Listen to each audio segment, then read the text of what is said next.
Most people don't know the story of the first tank that was blown up by an improvised explosive device in Operation Iraqi Freedom. And the gentlemen that are sitting here today, we've got Chad, we've got Joey, we've got Fernando, and we've got Mitch right here. You guys were all inside of this tank. These guys are the Lionheart crew. The tank's nickname was Lionheart, and it was the very first tank in Operation Iraqi Freedom to be blown up by an improvised explosive device on May 8th of 2005. This is an important story. I've been very much looking forward to sharing with you guys. Gentlemen, I appreciate you guys joining us here today to do this. This is really awesome, and I appreciate you giving me the opportunity to sit down with all of you, especially considering how difficult it is for you to travel from all these different locations to meet up. And the first time you guys saw each other over the past 20 years was in May of this past year. Correct. Yeah. And that's a big deal. Yeah, May was a 20-year reunion. Yeah, that's a pretty big deal. And we were talking before this how that was probably likely a pretty significant emotional moment. We're going to get into that. I want to talk a little bit about that towards the end of this as well, just to kind of like see like what was going through your minds at that time. But just to give you an idea, there was an IED near an enemy ambush near Al-Taj. Is that correct? It was Al-Taj, Iraq. Al-Qaim. Al-Qaim? Yep. Okay, I want to make sure we're saying the right. So Nope. Al-Qaim, Iraq. It was the first tank. It was on May 8th of 2005, correct? Also correct. Yep. So May 8th of 2005, their M1A1 Abrams tank drove over an IED. Is a triple stacked IED, was it? Correct. Yeah. What does that mean exactly, like in poundage, as far as like how many pounds of explosives were supposed to be there? Quite large. Yeah, I've been told it was 600-pound equivalent. You've been told that it was close to 600 pounds? Yeah. Yeah. So that was the first Marine Corps tank to get blown up by an IED in Operation Iraqi Freedom. And all four of you guys miraculously survived. Yeah. Thankfully, yes. Yeah. Unbelievable. Yeah. I can imagine that there was probably some trauma, you know, mentally speaking. Like, I know somebody was talking about what your sappy plates looked like inside your plate carrier after that, but like think about what that does to organs, you know, like, and plus being inside of a big metal canister and then like feeling the reverberations and all that stuff. Yeah, we were wearing our flak jackets and sappy plates. You were in the tank, and because this guy right here made us do it, and you know we're sweating our balls off. Staff Sergeant made you wear the flax. We're inside an M1A1 tank. Following orders. He couldn't see me, so I didn't wear mine. You didn't wear yours? No, but that's what saved my life. It's what saved his life, for sure. Yeah, I want to talk about that too. So you guys were in 4th Tanks, right? Which is out of Boise, Idaho. Yeah, Charlie Company. Charlie Company, 4th Tanks. Back when the Marine Corps still had tanks here at the reserve unit that's here. And then when that unit was activated to deploy, was it 2005 or 2004 when they were activated? January 2005, we were officially activated. January 2005, you were activated. And then you basically ripped over to 1st Tanks after that in 29 Palms. Correct. And then after you got there, how long were you guys in 29 Palms? Did you do any type of work up there with them, like a mini workup or anything to prep for it? Or Yeah, we did mini workups with Alpha Company, 1st Tanks, for about 2 months, January, February, and then March was when we actually deployed to Iraq. So you deployed in March? In March. Yeah, the first week of March. And yeah, during the time in 29 Palms, that's when we did our field training exercises. We did everything from the tank operations to convoy escorts. We did all these practice runs for the stuff that we would be doing in Iraq at the time. Obviously, we didn't know it because we were doing all these various different stuff from like actually riding around in 7 tons in Humvees, which for tankers, that's an unusual thing. It's normally we're in our tanks. Yeah. But then we were doing the gunnery with the tanks and doing operations from the tanks and doing all the other various stuff. And it was more or less the company and the battalion at large kind of sussing us out for our capabilities, where we want to go, like which part of Iraq we were going to get deployed to, and understand the capabilities of how it worked out. It was an interesting time for us just because, you know, us going from a reserve unit and going to an active duty unit was a little bit of a culture shock on both directions. Yeah. From us and our activity on the tank side, and we're working on a condensed window on the, you know, the weekend warrior and the 2 weeks AT type stuff of working and functioning on the tanks, to the everyday Marine Corps active duty tankers who like, you know, clock in 8 to 5 and just do their thing, and they're okay, well, we'll come back and do it later. And it was a bit of a learning adjustment for ourselves and then for the guys we're working with 1st Tanks as well. And I think it was a good thing we had those 2 months to kind of adjust, and especially for our leadership to understand who we are, what our capabilities were, and you know, reservists for such a long time got a bad name for, you know, who they are, what they do. They're not full-time warriors and everything else, but I think we demonstrated our aptitude, you know, commendably during that time there leading up to our deployment. Yeah. Real quick, I want to kind of go around. What were your specific jobs in tanks? What was yours? I was a loader. So, You were a loader? Yeah, I was a loader. So I was part of the turret crew inside the tank. So I was in charge of obviously reloading and keeping the main gun functioning and all the crew serve weapons. And on top of that, the other duties like the radios and making sure the comms and everything worked as well. Navigation. Okay. Navigation too, to help with the driver, especially because he had limited visibility from his position. Okay. You did a lot of comms and navigation, and just maintenance on the crew served and the main gun. And what did you have for navigational equipment inside of there? Like Blue Force trackers or anything? This is 2005. We had maps. We had maps, radios, and No joke. No joke. And we had that old plugger GPS. You didn't even use that. Wasn't I didn't really have to. useful. No. It wasn't really useful. It wasn't. Yeah.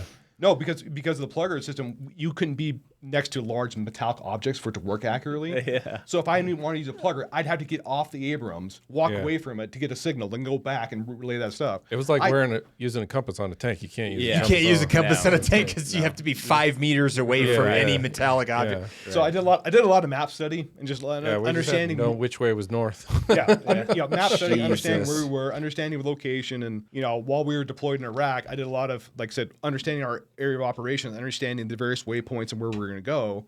Because especially when we were on QRF duty, if we got a call in to respond to something like that, we had to, we got the grid frequency of the unit that was on responding to call signs, all that stuff. I had to look at the grid and look where we're at and understand the best path how to get there. And then I had to navigate him and the rest of the crew, and I'd run by everything by him and go, hey, this is how we're going to do it. Is that okay? It's like, well, we're going to go anyway, so here we go. Yeah. To figure it out, because we didn't have the Blue Force, we didn't have the GPS. It's more just understanding the area, understanding the what we're getting ourselves into, and just old school, like, hey, let's roll out and face what we find. Yeah. Now, Fernando, were you the driver? Yes, I was the driver. Is that like a different MOS, or is like tankers all one MOS, or were they just one MOS? It's all one MOS, tank crewman. You get put Tank in crewman? Yeah, you get put in a certain position, and then you eventually move up to tank commander. Okay. How old were you when you were the tank driver? When we were in Iraq, I was 20 years old. 20 years old. I turned 21 in Iraq. Did you really? Yeah. This is what people always make fun of when they're like, you can't have a hot plate in the barracks, but you can be a 19, 20-year-old That's right. driving a multi-million-dollar piece of war machine, dude. Oh yeah.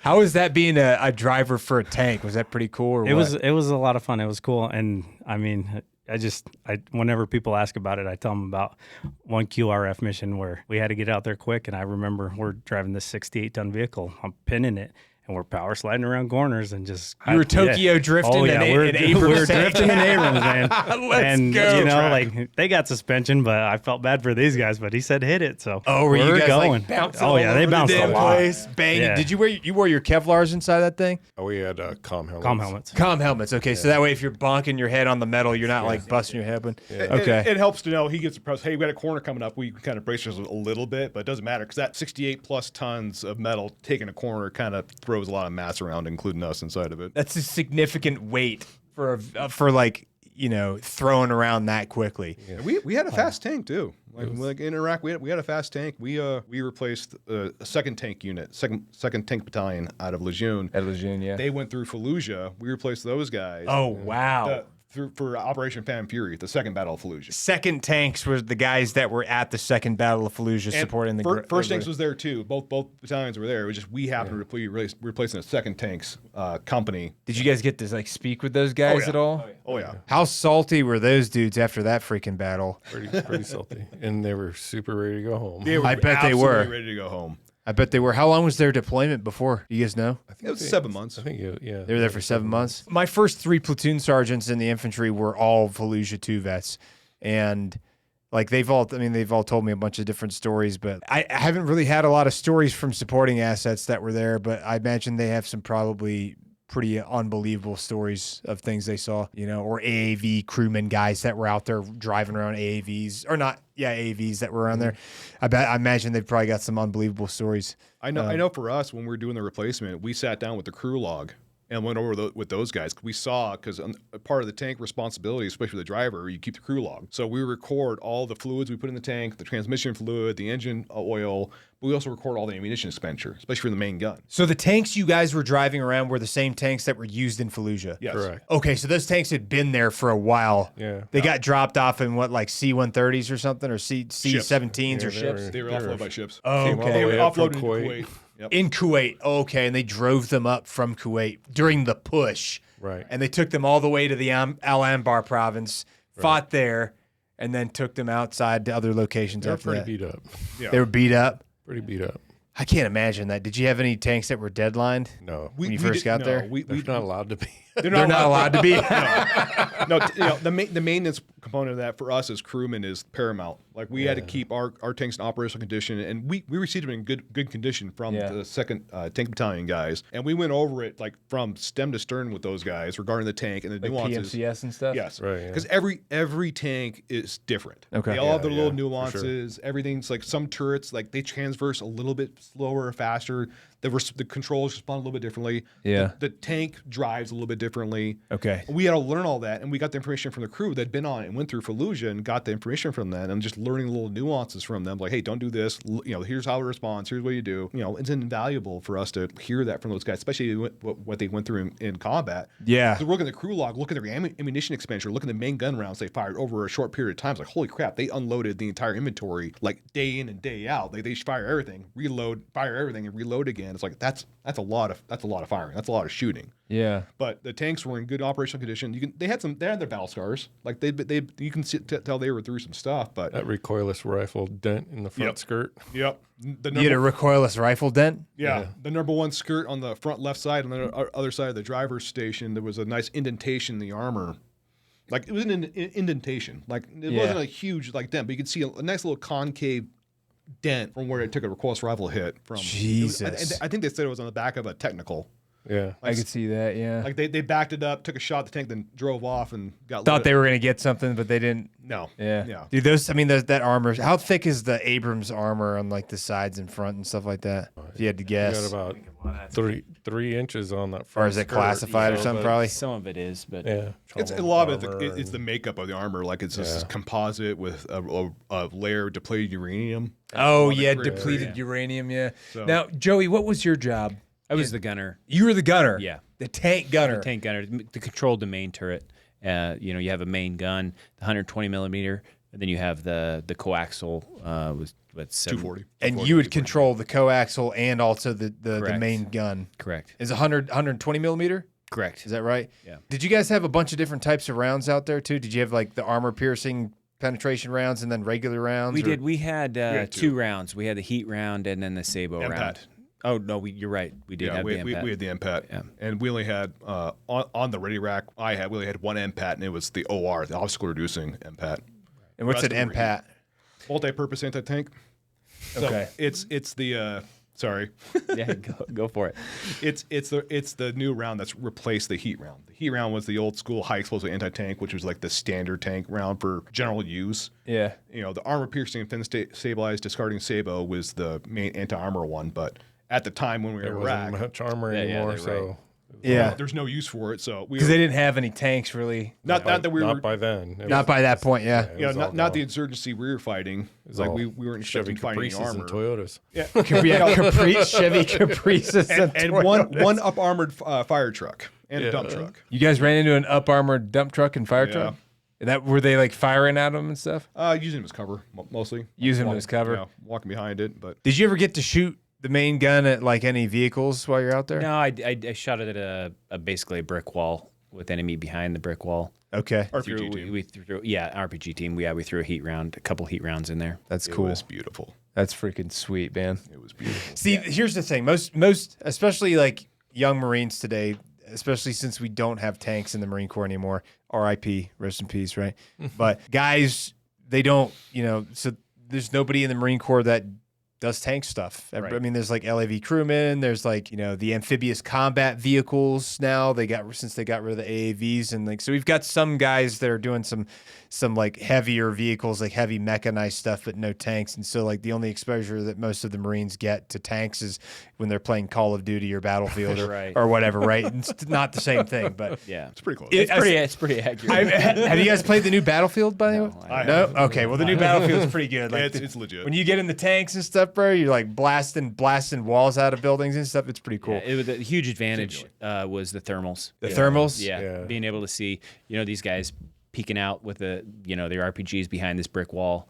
And so this heat round is designed to go through the wall and then explode. So it penetrates the wall first. and then it explodes behind it. On the other side of it. Correct. And so, Wow. I saw this RPG team peeking out behind this wall, and, you throw a heat round right into it, and it takes out everything on the other side of that brick wall. That's freaking sweet. Yeah. Being that like you guys were in a thick armored vehicle, you were more protected than like the other guys that were running 100%. around outside. So it's like they're probably also appreciative of you doing that, so that way they're not getting RPGs shot at them. 100%. Yeah, I mean, they called us turret lizards. Turret lizards. Yeah, that's what the infantry called us until they see the tanks rolling up, and then they're hiding behind us. They Hell yeah. excited that we're there. I mean, that's the best place for cover, man. It's like, not only are you protected from one side, but you're also protected by the other sides of the armor. You know what I mean? Exactly. It's like when you get two guys and you're like holding security, you're safer back up against your buddy because then his back has 3 sappy plates between it, right?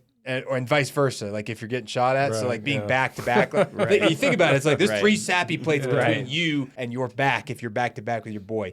This is just one of those random things. But anyway, so let's talk about this. So when did you said you deployed in what month? Was it March? March of 2005. When you guys landed, where did you land? Was it in Kuwait? Yeah, we went to Kuwait. We were there for, I don't know, a few days. Where in Kuwait? Like Ali Al Salim or? I actually The airport. I really The don't airport? remember.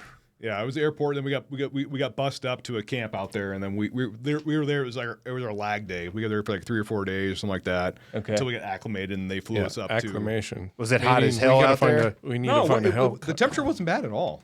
Really? Like it was early. It was early March in 2005. Yeah, it wasn't wasn't too bad bad. at all. And they flew us from Kuwait. We went to Al Asad Air Base. Yeah. Al Asad. It's so weird that base is still operational today. Isn't that wild? It's pretty big. It's very big. Yeah, it's still, people are still using it today. There's still, I mean, like even as far as like 2023, they were getting hit with drones, like one-way drones from Iran. And rocket fire. From And militias. rocket fire, yeah. I mean, there's so much. It's so crazy to think like you could have deployed in the beginning of the Operation Iraqi Freedom and then deployed all the way at the very end of the GWAT after we left Afghanistan and still been able to go to the same base. Yeah. That's just such a weird thing. I don't know. I think about this type of stuff. Like it's one of the few wars where like a father and a son could have both fought in the Right, same conflict, yeah. and been in the same That's pretty locations. wild. It's pretty wild to think about. So anyway, you guys went to Al Asad Air Base. Where'd you go after that? After Al Asad, we got assigned to go to the Forward Operating Base HIT or HEAT. Heat? HEAT. If you Spelled look at HIT. Oh, HIT, but it's pronounced with an E sound. Yeah. Heat. We just called it a hit, but Where you know what province or region It's that was? Anbar. It's in Anbar. It's east Al Asad, so it's in between Al Asad and Ramadi. Okay, So halfway it's, between it's, there. it's right off the MSR between Ramadi and Al Asad. It's the only. It was at the time. It was the only forward operating base between the two. Oh, So okay. our AO cut everything west of Ramadi to Al Asad at a camp hit. You know what's crazy? Another thing that it just occurred to me is the fact that Ramadi didn't really take off until 2006, which is a whole year after you guys even got there. Yep. So this is like peak war going on. This isn't just like, hey, this is just a little bit of an insurgency. It's like, this is like serious business still going on. Yeah, Yeah. 6 months ago, it was Fallujah. Yeah. So That's Yeah. crazy to think about. I think, what did we get mortared? day At one. least, yeah. I mean, it was like every day. Every day. Every day you're Every getting day. mortared? Every Yeah. day. Because Every day. our fob was so small, it wasn't. Yeah, we had an infantry company. We had our think tank it was- platoon, an Amtrak platoon. I mean, it wasn't a very large presence out there. And I don't mean, remember how many Marines we had on the FOB, but I know we lost a good percentage of We them lost just a in the lot. 2 months that I was there. Really? Yeah. Like some of the infantry marines? Yeah. Oh yeah, just mortars took mechanics. people Yeah. out. Yeah. Really? It was. Yeah. Did they have mortars, IEDs? I mean, we got the full gambit out there, and I mean, there was, I mean, they're right. There was a section we were getting mortared every day, and there was also a period of time there where we were getting mortared every morning and getting mortared every afternoon. Yeah, it was like as soon as prayer was over, here comes the mortar. Really? It was bad.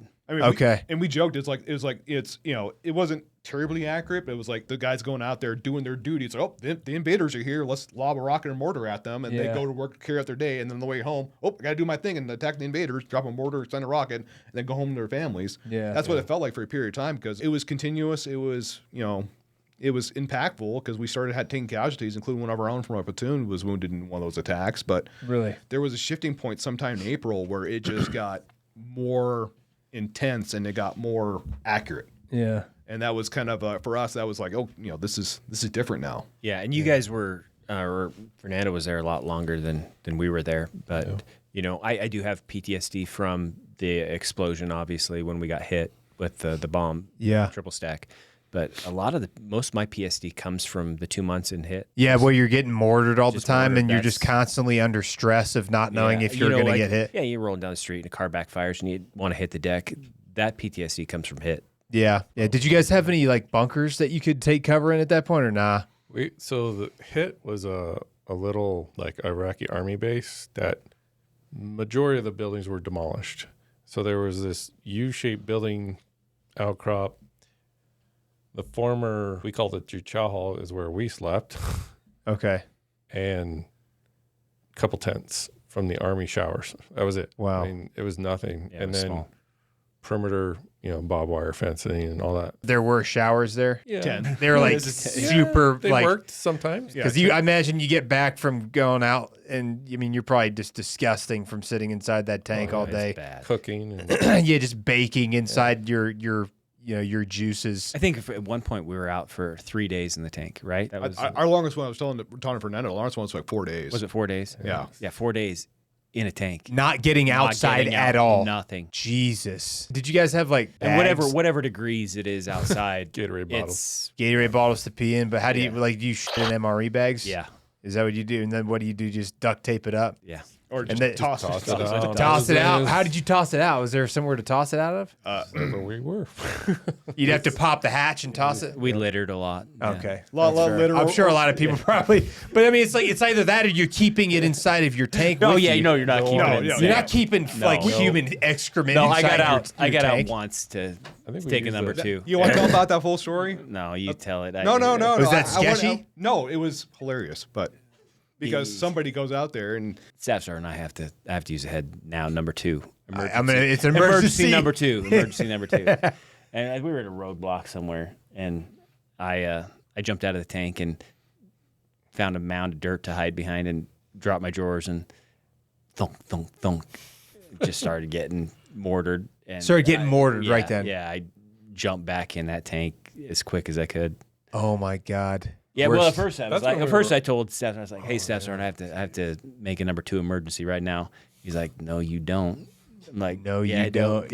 You know, you doing it in the tank. Yeah. So he's leaving out a very important part of that story. go ahead. Leading up to the mortar attack, he decided he's going to go take a dump. It's like, okay, I'm going to go with him, be his little guardian angel. Yeah. So I get off the ground with him and go out there. He drops his drawer, starts to dump. He goes, "Hey man, you got any TP?" No, No, I don't got any TP. You got it? He goes, "I don't got any TP." Oh no. So he's already down. He's doing his no. and I leave him. He's down there bare ass, squatted down. He's got his rifle up, waiting, like looking out there. Cause I'm leaving. I had to go back to the tent to grab his teepee. And as I'm going back to TP, that's when the mortars hit. Oh no. So you had to pull trow up with Thanks, Mitch. just You're welcome. poopy butt McGee. yeah, I mean, Oh man. that's not the worst thing that That's happened. not- inside No, of no, the of course not. Yeah. I'm sure there's not the always worst worse. thing. Yeah. There's worse things that can definitely happen Yeah, for sure. We're a tight crew. Well, you got to know Leave each it at other that. pretty well. Yeah, you can't. You don't get much more comfortable than like you don't. defecating in an MRE bag No. inside of a very closed-in environment with your guys. Well, especially this crew, because we're kind of unique in the fact that we were together for almost 2 years. Yeah. Yeah. Like we were a very tight crew Being because that doesn't reservists, happen in the yeah. Marine Corps at all. Usually you rotate your crew like every 6 months. And actually, you and I were together since tank school. Really? We were on the same tank in tank school and stayed on the same crew. It's tank Until we school in got 29 Palms? No, it was in Fort Knox. Fort Knox, Fort Knox. Kentucky. Fort Knox, Kentucky's where it was. yeah, every tank crew I was on was all day was on too. Yep, same. Every single one. Okay. And you guys were both in Idaho for the whole thing? Yep, Okay. When did you guys first join the Marine Corps then? 2002. 2002? same. Same. One. Yeah, I joined 2001. I was actually in Marine combat training when 9/11 happened. Oh, really? Yeah. Oh, wow. Okay. So I don't know why, for some reason, when I think of MCT or I think of tankers, like the same way I look at a lot of like combat MOSs, I'm like, why do tankers go to MCT? Why aren't they going to like like ITB? I guess it makes sense, but it's like, I don't know. I look at tankers like you guys go to the field just as much as any infantry guys do, honestly.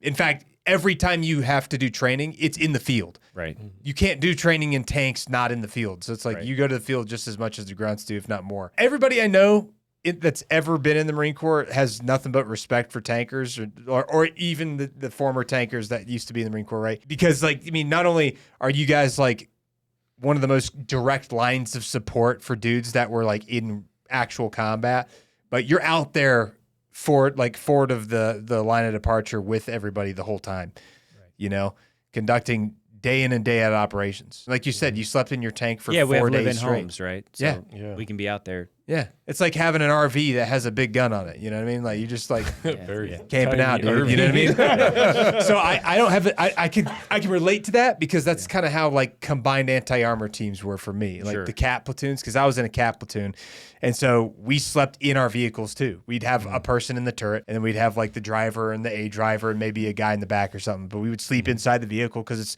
it's up armored. Now, I wasn't in CAT in Iraq, so very different experience.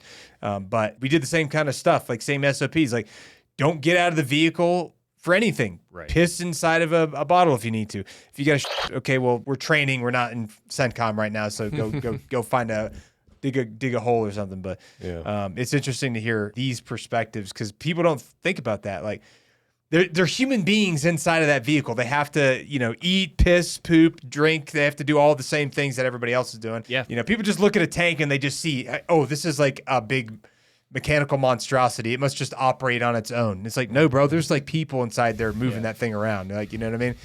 Mostly. Yeah, at night, you know, it's A, staying awake because you've been up, and then B, finding your drinking water, your pee bottle, or your Copenhagen bottle, you know, and not mixing them up. Not mixing them up. Right. Key thing to remember, don't mix up those 3 bottles. Right. When you first got there, did you have an opportunity to like stack up or stock up on like nicotine products or anything else that you might We need? didn't bring enough. No. You didn't bring enough. Didn't bring enough. And No. being in figured. that forward operating base, being so small, we were resupplied like every 2 weeks, and it was a maybe. I think And it was a maybe. Yeah. No, Oh, there was. man. I think I only remember one I remember resupply one. that we were there for One the big 2 months that I was there. One big one, yeah. And then when we went from Al Asad to Hit, and then when we got moved up north, we went to Al Asad, and we're like buying cases of Red Bull and as much Copenhagen as we could find. And Did you have enough room to store like some cases of Red Bull in the back part of the tank? Yes. oh yes, Nice. We made room if we didn't have it. we put stuff where it probably shouldn't have been. throwing like logs and logs and logs back there, and like, Anything. did any of you guys smoke cigarettes back then? I picked it up in Iraq. In Iraq, that's what a lot of guys did. I hear. Yeah, like it was just something for me to kind of deal with at the time because I didn't smoke besides a few cigars here and there. But like at some point, it's like I just needed something to do. Yeah. So and because I'm the loader, I'm up out of the tank. I could smoke out there because I'm not down in the tank. I can stick my head out and like smoke occasionally on there. But Which, you know, at nighttime maybe a little sketchy, maybe not at nighttime, but during the daytime, if you're not, you know, if you're in a relatively safe area. It wasn't terrible stuff out there. It's just, you know, it was just one of those things. It was something to do. Yeah. Yeah. Well, there's a lot of boredom that happens. yeah, smoking and joking. That's like they always call it, smoke and joke. You know, everybody that told me about how like the early days of Iraq or the global war and terror war, they all describe it as basically like extreme periods of boredom followed by like momentary occasions of complete utter chaos. It's like no in between. You're either completely bored or everything's burning around you and you're like freaking out. Factual. That's how it's been described to me. I've never experienced combat. The first time I went to Iraq was in 2023. Totally different landscape, I'm sure, compared to the way it was with you guys. I mean, obviously we had, you know, built-in like buildings for showers, you know, bathrooms with flushable toilets.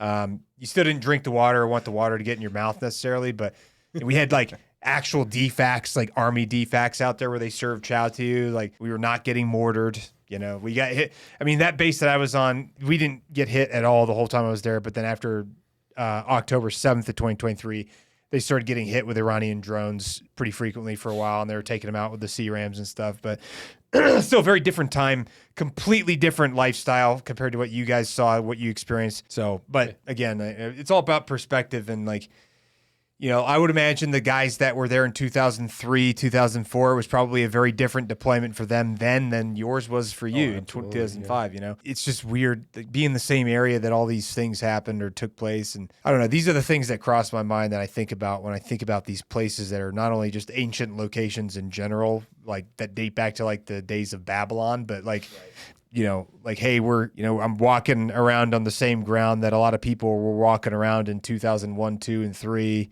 during like the initial invasion. Like, because I mean, at the time we were working with the Kurds, like against the Iraqi government, and, you know, God bless them. They kind of got the short end of the stick a few times throughout the years, especially when Saddam was in power. But anyway, I kind of get off to a side note. But so you said it was called Seat, the name of the Heat. Yeah, Heat, not Seat. Sorry, Heat. So you were doing patrols in and out of there. How often were you guys going on patrols in your tanks? Every 3 days. We were rotating like 2 tank crews, so we had 5 tanks. Okay. For our platoon, which technically that's a reinforced platoon. Usually it's only 4. Really, a whole platoon is 4 tanks usually. Yeah. Okay. So we had 5. So we were rotating through about 3 days, 4 days. We would do a show of force patrol, and then the company would go out and do like a contact to whatever mayor of some city. We would just do roadblocks. Would you guys just set up like entry control points or vehicle checkpoints or something? Vehicle checkpoints and like just do perimeter security and act as a quick reaction force if necessary. Because you know, the tanks at the time, 2005, we had essentially carte blanche to move out freely on the roads without fear of IEDs or anything else that's going to disable the tank, because at that time hadn't been a thing yet. Yeah, because the other tanks that hit IEDs out there they didn't disable them before, right? We did too. Yeah. You hit quite a few IEDs before that? So we had a grenade go off in front of us. It was like, I call it a grenade. It was in a dirt pile. It was about the size of a grenade. Yeah, it was a mortar. Like a couple days later, it was a little bit bigger. Same dirt pile. The same dirt pile. Same dirt pile on the same road. Then decided the third time they blew up the dirt pile and got rid of it, so they couldn't hide it anymore. Oh, Jesus. We ended up using the tanks as an overwatch for the base, because we were getting mortared so much. Heat is, I don't know how close it was to the Euphrates River. You could see the Euphrates River. So it's, you know, it's full desert. And then along the Euphrates River, you know, it's green. You get the palm trees and the greenery that you can hide behind. Yeah. And it was within mortar and rocket range. Heat was. And so, you know, we ended up using the tanks as an overwatch for and using our thermals. Outside of the base? No, just in the base. In it. The engineers made some dirt mounds so we could actually look over and see the river and see the other side, because they were using the river as a natural barrier, and they were probably using ice and a rocket and let the ice melt, and then the rocket goes off and nobody's there. Oh, I didn't even think like about a that. dead man mortar tube. Yeah. So they would put ice on the mortar so that as soon as it melted, the mortar would drop down and hit, and nobody would even be there. It'd be like a ghost. So if we fired at them, it was whatever. It didn't matter. It didn't hurt anybody. Yeah. Took out probably some piece of plumbing, not a real mortar. Oh, really? So everything was homemade. They had homemade mortars with PVC piping and stuff? No, like steel pipe. Plumbing, yeah. Steel piping? But yeah. That's so crazy to think of. I didn't know that people made like homemade mortars out there. Yeah, it was. Yeah, they had the projectile, but they didn't have the tubes. So they made the tubes and. Interesting. Did you guys like fire off heat rounds at anything out there to like? We never got a chance to. We couldn't shoot locate anybody. You never located any like locate positions? No, and we coordinated too with the infantry. Like the infantry, they set up a couple operations, like the most likely routes of egress and ingress. Yeah. For the insurgents, they set up their own ambushes out there, and they never got anything. And you know, I know our counter battery for the mortars did get a hit on one of them one time. They literally dropped a mortar on the enemy base plate on the mortar, They came back with the base plate and like hung it on their hooch on the outside because they. I mean, That's a pretty big achievement. that's a pretty big was. achievement It was for good. counter battery. That was pretty impressive. But Yeah. it was just one of those things. It's the old cat and mouse game. And we have our best plans to go set up there and set up on there, and we had our own deficiencies when it came to understanding the enemy movement and the knowledge, just because we weren't as integrated in the surroundings as we would be later on in Iraq, where we started doing those combat outposts, where we started having Marines embedded closer and into the population in the city, and not just be isolated in the FOBs like we were in 2005. Yeah. Because we still did our presence patrols, go out there. We do route clearance for the convoys. We go out there and just, we'd run a section of the MSRs, check for IEDs or anything else, and we shot a lot of rocks at night because we go out with the Abrams at night and use the thermals. And anything glowing on the side of the road got shot at with our APIT from the coax primarily. So you guys would shoot it with coax? Yep. Yeah. Okay. If you saw anything that was glowing on the road, like you just shoot the machine gun at it? I mean, with approval. Well, yeah, you get approval. But Yeah. was people were like typically like, yeah, go ahead. Yeah, I mean, Because the IEDs were so sporadic, but they were often. Yeah. I mean, sometimes they were so lazy, they'd just stick it in the same hole. Yeah. I'm like, oh, there's an IED there. That's so different from the way that it started going later on down the road. Well, I think everybody they were just adapted. hiring the local farmer and like, hey, go out at night and put this out there in the road. Yeah. I mean, the one, I think after us, he got hit with another one. It was out in the middle of the desert. Oh yeah, we actually hit a landmine. Oh, This is really? Stuff from like previous Desert Storm stuff. There's things that were left over, and we were out on patrol, and we took this different route than we usually did. And I was a loader at the time because I got put on a different tank crew. And I just next thing we were driving, and I remember just getting rocked. It felt like I got punched right in the face. Goggles flew off, flak jacket flew open, and then we realized that we had hit a landmine. It blew our front skirt off, and like 30 meters in front of us. And that's not a light piece of And equipment. it is Christ. it's the heaviest skirt on the tank. How much do you think that skirt weighs? 1,000 pounds. 1,000 pounds. 1,000 pounds. It blew it how And far? Like 30 yards in front of us. Bro. Messed up. Yeah. Think about just- the amount of force that's required to get something like that to happen. And yeah, I'm up on top of the tank, and Oh, you were up on top. yeah, because I was the loader at the time. I wasn't driving then. Oh no. Yeah, so that one just. So you rocked took my some world. overpressure to your dome Yeah. piece from Yeah. that. God Almighty, dude. That's like a buddy of mine was telling me a story, a similar story, different location, Afghanistan. Like they had a patrol that was leaving in their MRAPs, and his buddy was the gunner inside of the turret for one of these MRAPs, and they got maybe 200 meters outside the wire, and they hit an IED. He ended up having to get medevac because it totally wrecked the whole MRAP. But like his buddy was sticking out of it like that. He said his buddy got some pretty bad TBI from that. My really bad. roommate Walter Reed, Tim Horton, he was with Fox 25. He was a driver in Humvee. They were leaving Camp Blue Diamond out of Ramadi. Yeah. Pulled out the first intersection outside the gate, got blown up. First intersection. Yeah, he was the lead vehicle to pull up there to pull security. Got blown up out there. He threw in reverse, pulled right back in the gate, and like got Pull done. right back in the gate. Drove right back in the gate. And his vehicle commander was like, "Everybody good?" And he looks down and goes, "No," and he lost his left leg below the knee because he was right directly next to the explosion. But he Jesus. still drove it back into the gate in Ramadi, and it's just like he got it With back one in- leg? With one leg. It was Holy just hell! What kind of a vehicle was he driving? Humvee. Oh, okay. A soft No, armor. he was in a gun truck. He was in an armored Humvee. But And it's still Well, it then it functioned was- well enough to back up. Armored Humvee Armored.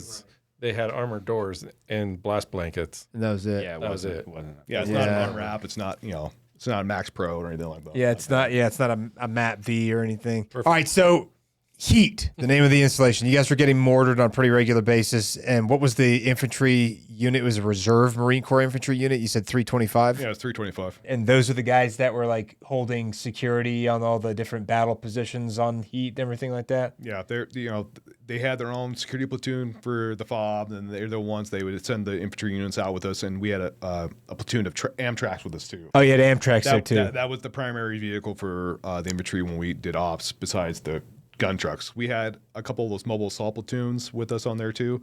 We call them K-bar units. Okay. So we had a K-bar unit or two on FOB hit every once in a while, various operations, and it was 325. I don't remember if it was Lima or Kilo Company that was at hit. Kilo. It was Kilo. Okay. Because I ended up one of their T-shirts because of wonderful Laundry service. laundry service. Oh, nice. Who was doing your laundry out there? Contractors Contractors were? at some other base. Oh, it's some other Al base. Assad. Yeah, I guess it was Al Assad. Yeah, you Yeah, get, Okay. you get trucked to Al Assad. they had a truck quite a ways away. Damn. How long of a drive was that? Couple That's hours. an hour. Couple hours? Or? That was about an hour. Was it an hour? It was about an hour. Yeah, Like it's- we go so slow, it took forever. Yeah, it did. It did. in your tank? In the tank, it was a lot slower. How fast were you guys typically driving in the tank? Like 30 miles an hour or what? Yeah, about 25. 25 is what I would say. 25? Yeah, we The typically average. went really slow. Okay. Just Yeah. cruising. Yeah. That makes sense. I mean, I guess you don't want to be driving 65 miles an not hour unless in you're that. QRF. Yeah, Yeah. How heavy is an Abrams tank? 68 tons. 68 tons, which is what, 68 times 2,000? That's a lot. I can't math in public, but that's a lot of weight. You know what I'm It's a saying? lot of pounds. Yeah. 45 tops. Yeah, they were supposed to be governed at 45, but I think ours went way faster. Really? They probably took your governors off to make sure Yeah. you could respond quickly. It Yeah, was- because we did that drag race at Al Assad at one of the closed runways. You did a tank drag race? Maybe. That's Oh, we did one freaking in 29 awesome, man. Palms, too. And we did 29 Palms too. But I'm telling you right now, that is the most Marine shit I've heard in a while. fast Like, can hey, we dude, go? hey, let's fucking drag race our tanks, man. okay, so the full context was it was more of our platoon leader's idea. He's like, hey, I want to see what our tanks are capable of, just get an idea of the speed and everything else we're going out there. Yeah. So he lined us all up. It's literally on a closed runway at Al Assad. And see All right. who's slowest. Yeah, see who's the slowest, but see, obviously it's a lot to tell about the tanks. Like, hey, Yeah. how's the tracks, everything else, and yeah, we booked it. I don't recall because we was all in KPH, but it was over 45. I can't do that conversion. Yeah, I can't do that conversion either. But it was fast, and then we got talking to by one of the base MPs regarding what we were doing on a closed runway with the tanks. But that's something that Really, the MPs did? Oh yeah, no, We were doing maintenance. we were doing maintenance. Yes, Yeah. We let our platoon leader handle that one. It's like, oh, Yeah. Well, the platoon leader, was he a lieutenant? Yeah, he was. first lieutenant. Okay, so he was the first lieutenant who was in charge of the 5 tanks that were in your platoon. He was like in charge of it. Were you the only staff sergeant in the platoon? No, there was my buddy Dave Heimer. He was a gunnery sergeant, so he was actually the platoon sergeant. Okay, he was the platoon sergeant. He was a gunny. Mm-hmm. Okay, that's kind of similar to the way that like Cat is as well, because like the platoon commander is typically a first lieutenant. He's like usually a senior first lieutenant, and then platoon sergeant's typically a gunny. Right. And then like the section leaders, or probably in your situation, it'd be like the tank. What was your actual position called? Yeah, that's complicated. So at the time in 05 and before, there wasn't that many officers in the reserves. There was the CO, XO maybe. Yeah. So as a staff sergeant, I was actually a platoon commander in the reserve unit. No kidding. So typically tanks would have like a second lieutenant in it. Yeah, they would have a second lieutenant or first lieutenant. Usually reserves didn't have that at the time. Wow. Yeah, So you guys got hooked up. You got lucky. So I got, as a platoon commander in the reserve unit, I'm doing everything a platoon commander had to do, doing all those meetings. Oh, yeah. We had a great INI CO that would love to take us through basic Yeah. a lot Yeah. and just inundate us with too much information that really didn't do anything for us in Iraq. Yeah. I mean, it came down to squad tactics, really. Here's your mission, get it done. That's it. Yeah. Did you have to do like route planning or anything like that? Very little. That was more like the platoon leader You doing had that? you had 3 different routes you were going to take, where you're taking this one, and this one today. That's it. Did you ever have any impact on like whether or not- Otherwise, you get here Yeah. and Yeah. you get there quickly. Did you ever get to like kind of like persuade them on which route you should take or have any type of an impact on that? So like the CO and the infantry were only going to take this one route because it was the most secure route because they didn't have a lot of armor. Yeah. Where tanks were like, choose your route. And that's when we started hitting IEDs, is because we were taking the route that wasn't secure. Okay. Or was the most direct, depending on what the mission Yeah, was. we were what the was most going on. direct. We can was- go the most direct. We had the fastest route, the safest route, and the one that we should take. So, The fastest route, the safest route, and the one that you should take. right, which The is one that somewhere in you between. Okay. Because the safest route, usually, depending, it's more secure, might be the most out of the way. But depending on the situation, the timeline's not going to work. What's the priority? Is time priority or is just mission accomplishment priority? Right. And that's the balance. That, Staff Sergeant Brumpton and I had a few conversations a few times on a few different missions of which routes we need to take, where else. But when it came to QRF stuff, there's no question what we're doing. We're going most direct. We're getting on scene as fast as possible. Yeah. If you were acting as a QRF element, yeah, because I mean that's the whole point of QRF, it's reaction force. Yeah, that makes sense. Well, let me ask you this: in the days leading up to the patrol, where you guys hit that actual triple stack IED, what kind of things were you guys doing leading up to that? So we got sent from Fallujah up to Al-Qaim. And they trucked our tanks up, 2 tanks. On flatbeds? Out of the Fed. Mm-hmm. Out of the 5, they took 2 of us away. Myself, my tank crew, and then another tank crew from Miller's crew is my wingman tank. And they wanted to reinforce the unit up there because they were going to do an operation called Matador to sweep the Euphrates River on the north side. To the Syrian border. To the Syrian border. Yeah, because Al-Qaim is right on the Syrian border with Iraq and Syria. Okay, makes sense. So you guys were going up there, just your tank and one other tank to go reinforce who? 2nd Platoon, Alpha Company. Yeah, 2nd Platoon First tanks. So the 2nd Platoon, Alpha Company, 1st tanks. But what you said there was an infantry company up there. It was 3-2, so it was 3rd Battalion, 2nd Marines. Okay, so you guys were going up to work with 3-2 Yep. and Al-Qaim, and you're supporting them with 2 tanks in that operation. Yeah, they needed more tanks because the main platoon was going to go with the main group doing the sweep, and we were going to be the reaction force. Yeah, we were the QRF for the entire operation. For that operation. Did they have like tracks or anything up there with them too? Yeah, they had everything. They had everything? Yeah, it was a huge operation. Okay. For that Operation Matador, our 2 tank section was assigned to a mobile assault platoon with Brian Stan's called Warpig 2 from Weapons Company 3-2. Yeah. And we formed that QRF called Warpig 2 based out of the main base there at Camp Al-Qaim. Okay, so it was a Camp Al-Qaim that you were kind of like posted at temporarily while you're conducting it. How many nights did you guys spend there before you actually went out on the mission to step off? I think 5 days.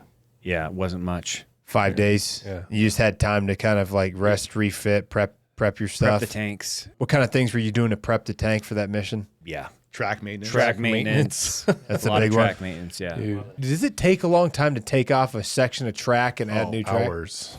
All day. All day? All Yeah. day. It's an all-day affair. That's Everything. so crazy. I just remember I hear Army tankers talking about it all the time because they're like, you gotta bang like a metal rod out that's like stuck in there, and you gotta move like all kinds of weird stuff. Is there what's the process like? So depending on what you're doing with the track, one of the big things we did leading up to Matador is we replaced every single rubber track pad on the track. Every rubber one with Yeah, ceramic they ones? can remove them independently. No, each pad. we replaced them with new just rubber wore ones. out. New rubber ones, yeah. But there's over 300 of them total, and we had to replace every single one of those, and it's a full crew effort to do that. And to do that, it requires a socket wrench, a cheater pipe, a driver in the driver's hole of the tank, and then 2 young lance corporals with the wrenches, loosening the screws, pulling out the old track pad, putting the new one in there, ratcheting it back in place, and then having the driver move 12 inches to the next section and repeat ad nauseum until the track's done. Oh, bro. Yeah, So is the tank on this whole time? Yes. Yeah. Running. And you're just sitting there breathing in the fumes. There's basically a little diesel's certain amazing. window where you can reach those 2 track pads. So you're inching side. per side. Per So side. yes, So you gotta you'll- inch forward? Yes, you'll take those 2 off, replace them, No air inch tools, forward to the just next all manual 2. hand tools. Yeah, all manual hand tools. And you're like using breaker bars and stuff like Yes, that? exactly. Oh my 4-foot God, that cheater sounds pipes. excruciating. So you guys replaced all the pads before you went out? We The did. day before. The day before? So it took you all day to replace all the pads? Yep.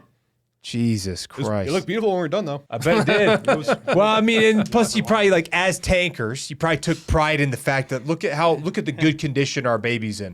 You know, she's ready to go to combat now. You know what I mean? Like, We did a lot of that maintenance, and there's a lot of stuff we didn't necessarily need to do, but you know, Oh, yeah. a certain tank commander like to have pretty No. equipment, That was the coming down from above. These are the things that happen. See, there's probably things he was being told to do that he had to tell you as if it was coming from him. And so you believed it was coming from him, but really it might have been coming from above. That's what leaders do, though. They own that shit. Oh, it was bullshit. I'm sure some of it was. I'm sure some of it was, because sometimes that's the way it is. But it was dumb. But the fact you guys probably didn't know that was coming from somebody above. Maybe you thought it was just coming from him. Oh, it didn't matter. It kept us busy. He kept us busy. Yeah. Busy work. No, and we're No, happy. it was necessary. It was necessary, and we're happy to do it, especially when they came to the tank, because that's happy to do it. It was our baby. It was our platform. It was everything we had to fight off of. It's like we were happy to jump in there and do the maintenance, do the work on there. Some of the stuff that we didn't necessarily have to do, but we wanted to do just to check that box. Okay, we checked that. Yeah. Make sure it's working. And we did all the gunnery skills tests. We did all the self checks for the computers. Do you have to like punch the bore for the main cannon?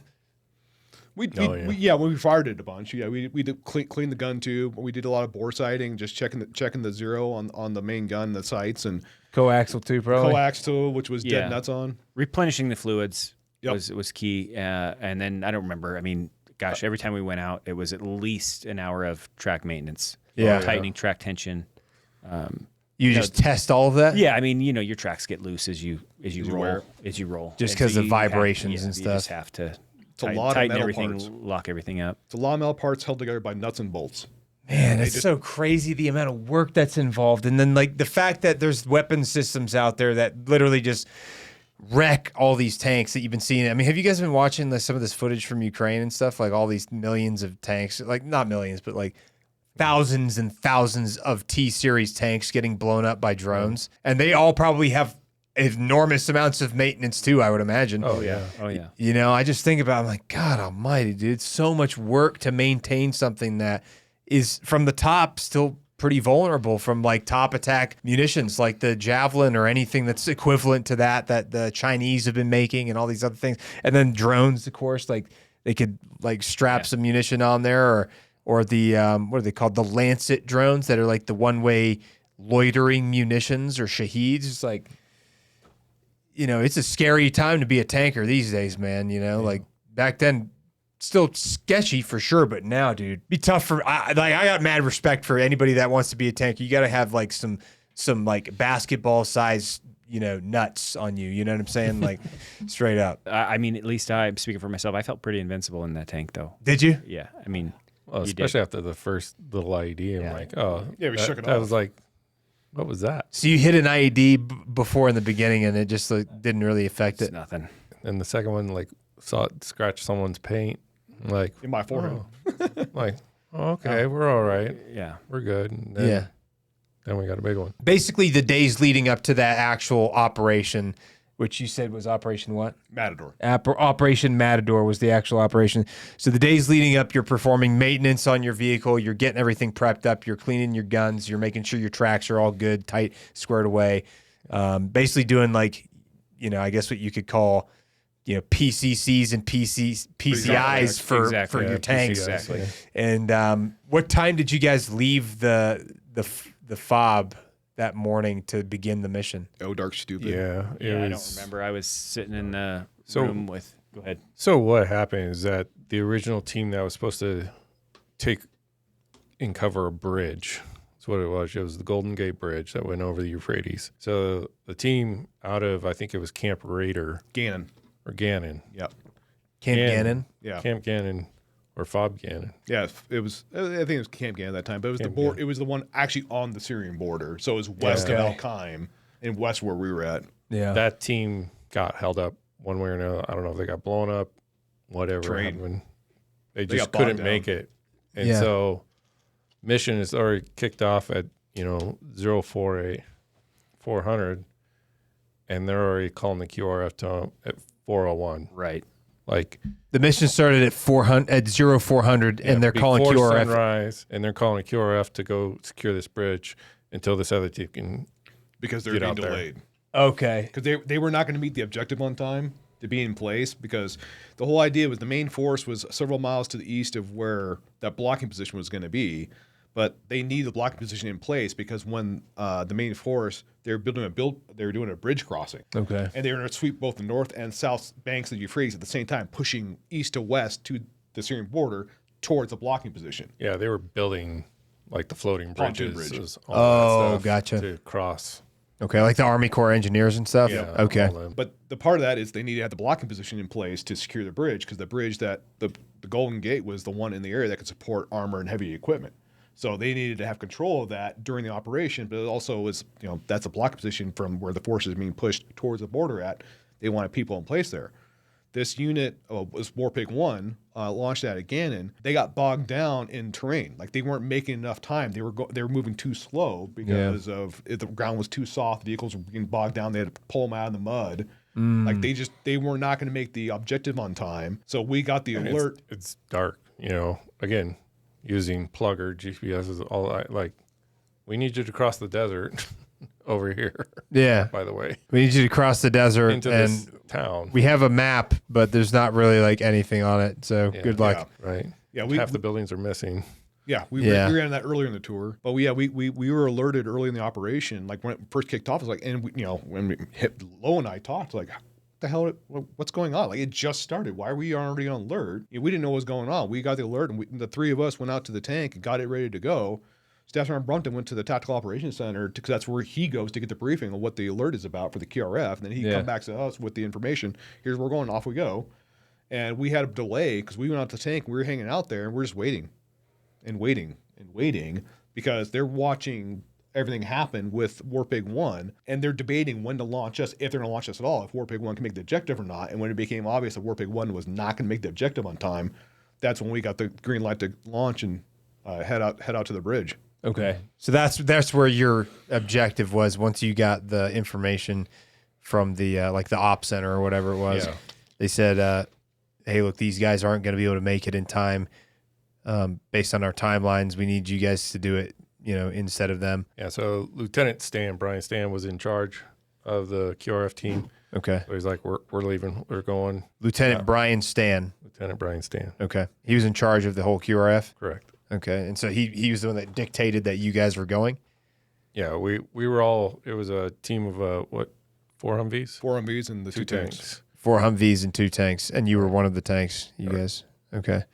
And so what time did you actually DFL from the base, like depart the I can't Yeah, remember. it had to be like 4 a.m. 4 or 5 o'clock in the morning? Yeah, It was not 5 way o'clock. way Yeah, it was. way before sunrise because we watched Okay. the sunrise as we were moving out. Oh, did you? through Through the city. Yeah. through one of the cities? Okay. So you left around 4 or something, probably when it's still super dark out. How long of a drive was it from where you said you were at Al-Qaim, like the Fob-Qaim or whatever? How far was the drive to the location you were heading? Half hour. About a half hour? Yeah, Some a little bit more. somewhere around there. Yeah, it's from what I know after the fact, it was a 10-minute flight direct from point A to point B from where we were at from Al-Qaim, from the bridge to Al-Qaim. So extrapolate that, 30 minutes drive. Okay. And As so a crow flies. did you make it to that location? As soon as we hit the city, the fight was on. Yeah. Oh, really? Yeah, there was small arms fires coming at us. At the tank At from the all over. At Yeah. the QRF team, they were just Vehicle-borne IED coming at us. yeah. Down A the vehicle-borne IED. Couple of them. Oh yeah. Did they detonate? No, we got them before they were able They to. were stopped. What did you get them with? 240. Coax. 240. Oh, the coax 240 shot them, and did they detonate, or No. you just took the They drivers ceased out? to exist. Okay, so you stopped the drivers essentially. Yeah. How did they end up like checking the vehicles to They see did afterwards. Yeah. like way afterwards? Way Probably. afterward, Yeah. after. Yeah, and in that same area too, the same unit would encounter more VBIEDs later in the operation, and one of them would hit one of the Warpig Humvees and destroy it. Cause several Jesus. casualties. Like literally, I think it was the next day when they left the position to go start the recovery. One of the Warpig 2 Humvees was hit by another VBIED and was destroyed, and they suffered no KIA, but just everybody was wounded Yeah. in the Humvee from that VBIED. But And that's the hardest part about it. You don't know it's a VBIED until it's right on top check of it out. Check it out afterwards. You got this car coming at you, and you light it up. We just thought it was Yeah. What made you? What? Like, how did you know to shoot at those? AK-47. Drivers shooting AK-47 Oh, out you the window. Who saw that? I got the order from Yeah, I told him to light it up. So you saw it, and you're like, the dude's sticking an AK out the window, firing at us. Shoot him. Yeah. Easy. Well, that's probable cause and probable intent. he's literally trying. He's shooting at you actively. Okay, so that clears it up a little bit, and then you're like, Roger, you shoot him with the coax, no problem. The scary one is when it's like if they're not doing anything like that and they're just driving towards you, because like, how do you tell? It's also 4 a.m. in Iraq, and there's an active operation going on there. And they're coming. They're barreling down. Pedal to the metal towards tanks. Yeah. Yeah. That's probably a fair point too. If they're driving towards you at 4 a.m. and it's dark, was it dark out at that time? Oh yeah. Yeah. Okay. Were there street lights on or anything? Oh, there's no street lights. No street lights. No. There's no power. No power up there. There's no power. You're taking like small arms fire, RPG fire from tops of buildings. Like were RPGs a threat to the tank? A significant threat? Not a significant threat. RPG-7 was our only threat, but I never saw any. An RPG-7? Yeah, they were a little bit. It's their anti-armor one, but it's like if they got a high angle shot on us from above, shooting down into the turret, which they had. They because while they're doing the coax stuff, I was on the 240 on the top of the turret, and I'm engaging everything to the left of the main gun. So I'm shooting the guys on the rooftops. They were shooting down at us as we're rolling through the city. Exposed. Oh, jeez. As these guys are doing the coax is stuff. before all the big armor deflectors and everything. Yeah. You're just like out in a flat turret with nothing but the 240 on what a scissor mount or something? It was a skate mount. A skate mount? Skate mount. And I actually had a 240 Golf, so I actually had the butt stock and the pistol grip, so I didn't even have the spade grip. So I rolled it over, and I was engaging rooftops, and then as we're going to the intersections, I'm going from rooftops to balconies to street level. As we're passing the blocks, and there's dudes shooting at you. Oh, I could hear him even from the gunner's seat. I could hear him the rounds bounce off to him. Like yelling at him, like, "Get down!" You were yelling at you. Both of them were yelling at me. I'm up top. I'm blocked in. I'm literally in this rhythm going from rooftop to balcony. To you got fortunate sun playing in your head right then. Just getting it. I'm going. And one of the things I learned from the guys that went through Fallujah ahead of us, the loader that was on the tank before us, when he got the 240 ready to go, he didn't use the standard 7.62 200 round can. He modified a 50 cal can so he can pack almost 400 rounds into the ready can. Oh, nice. And that's what I had on there for that start in the morning. And I'm glad I did, because I was just letting it loose, and I'm going from rooftop to balcony to street level as we're rolling. Did you see anybody with like RPGs up there that you were hitting? Oh yeah. Okay, so you were probably potentially stopping some guys. I was just letting it loose. I mean, I was just going burst after burst, just going from rooftop and just going to this rhythm. Yeah. And it was interesting because we're coming through these intersections, and the further into the city you get, more and more people kept showing up. Well, and it's not like you can't hear us coming. It's like a huge loud tank. And we're fighting as we're going out there, because our tank's engaging, our other tank's engaging, the Humvees are engaging. There's a rolling gunfight going on there. Yeah. And the city's waking up around us as we had this rolling gunfight going. And the mission was to get to the bridge, so we're not stopping. Were these the gas turbine engines? Yes. Okay, so they're loud. They're loud engines. Screaming, yeah. And as we kept getting closer to the city, it's like I went from the initial group was like 1 or 2 guys on the rooftop and like maybe a guy in the balcony and like 1 or 2 guys in the street. Like we got closer into the city and there was like 4 or 5 guys on the roof, and then 2 or 3 in the balcony, and there was like 8 or 9 guys in the street. And I'm just letting it loose as we go. Are these all just in like a full on just insurgency, or these guys? It turns out these guys were the real deal, like AQI, like Al Qaeda in Iraq. They were okay. So they're actual Al Qaeda. They were like decked out in black equipment, like black tactical gear, like they were no shit there to fight like us. Yeah. Like we weren't fighting the local militias fighting. Like these guys. They were foreign fighters from various places. Probably some of them were from Syria. Some might have been Chechens. from Turkey, Chechens, maybe some Yemenis, Jordanians.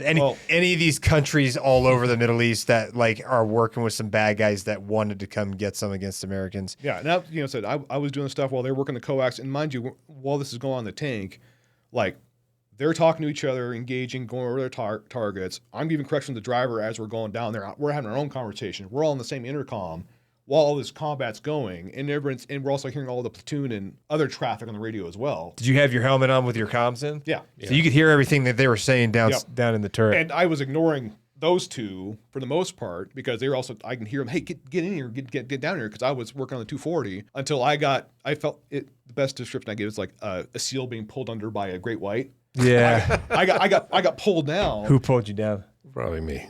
Oh, Probably you. 100% you. Because you could hear the small arms fire or something building up. And I was oblivious to it because I'm just up there doing the work on the 240. It was only a matter of time before one of those rounds goes through the hatch and then, starts bouncing around in the turret. Oh, I didn't even think about that. Is that something that's happened before? Not necessarily to your tank, but does that happen? I'm sure. No, and we were getting fragments inside. Like there's stuff hitting the hatch behind me. There was fragments both bouncing inside the turret, and I was oblivious to it because I'm up top just doing my business. Yeah. I get pulled down, and I was very didn't do a lot of professional decorum. I'm like, what? Yeah, and like, he's shut like, your hatch. Yeah, he's like, Shut your hatch. and then Lowe, the gunner, he looks back and gives me like, bro, can you please just do the thing?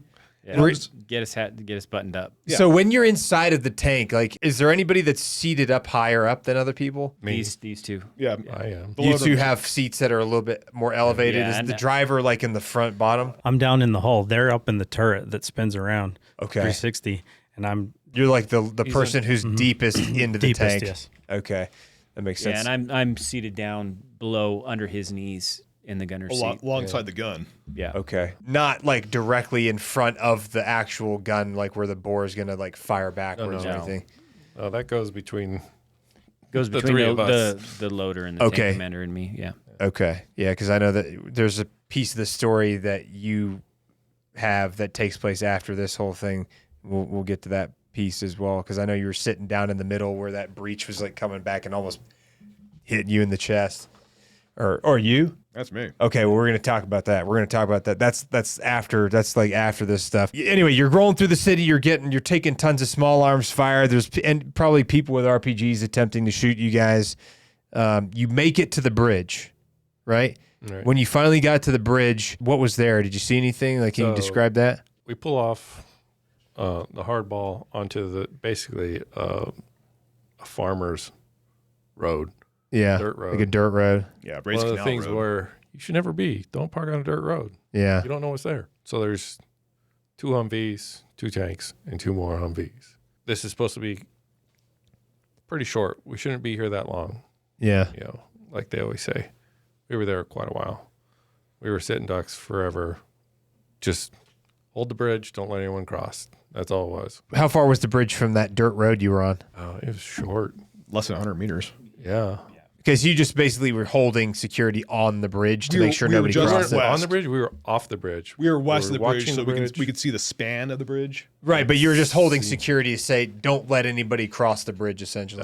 That was the order. And how long did you guys sit there for, you think? A few hours. Hours. Yeah. While they were conducting the clearance of the river. Way far away from us, though. Yeah, about 4 miles east of us. Plus, Warpig 1 was still making their way to us, to our position, which was their position.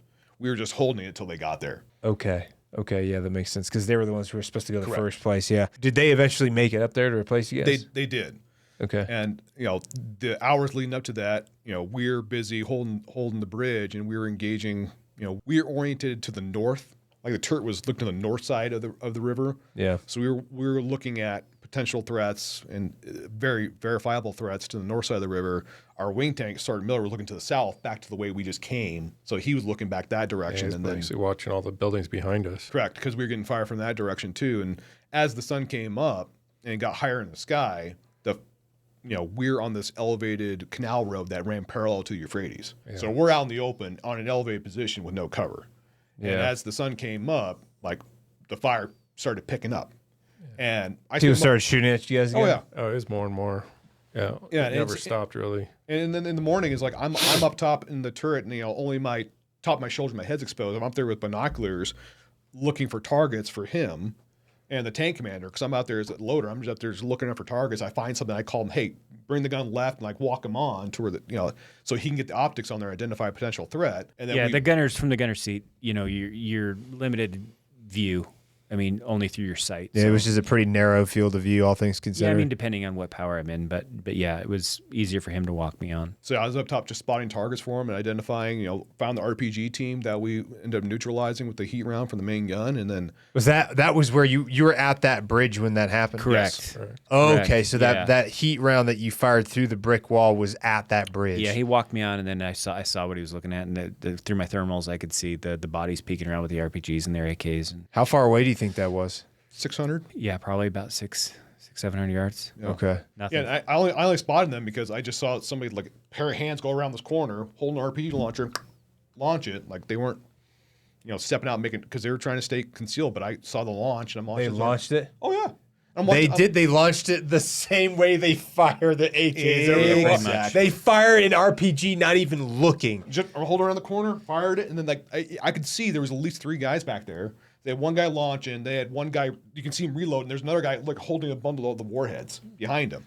So I caught that, and I walked him on to him. I'm like, hey, what do you see? And he switched over to the thermals. Like, yeah, I got 3 guys. And then they talked over, ROI, because we had the clearance to fire the main gun. Because leading up to that, they told us we were main gun tight, which means we fire every weapon system but the main gun, unless we absolutely needed to. Because close proximity to the infantry and the other vehicles on there, the main gun's going to rock you. Yeah. How close were the infantry guys in the Humvees near you? Oh, they're pretty close. They're pretty close. 20, 25 meters. Yeah. Do you think they felt that? Oh, yeah. I've been right next to a tank when they were firing in a Humvee before too, in 29 Palms actually, and the percussion is pretty intense. Yeah, I mean, awesome. I think we were maybe 25 meters behind some tank, maybe 30 meters behind, like to the rear and to the right. Like probably back here while the tanks were firing when we were out like near the mechanized assault course, or the battalion assault course, like way out there. That's a pretty strong, you feel it in your guts.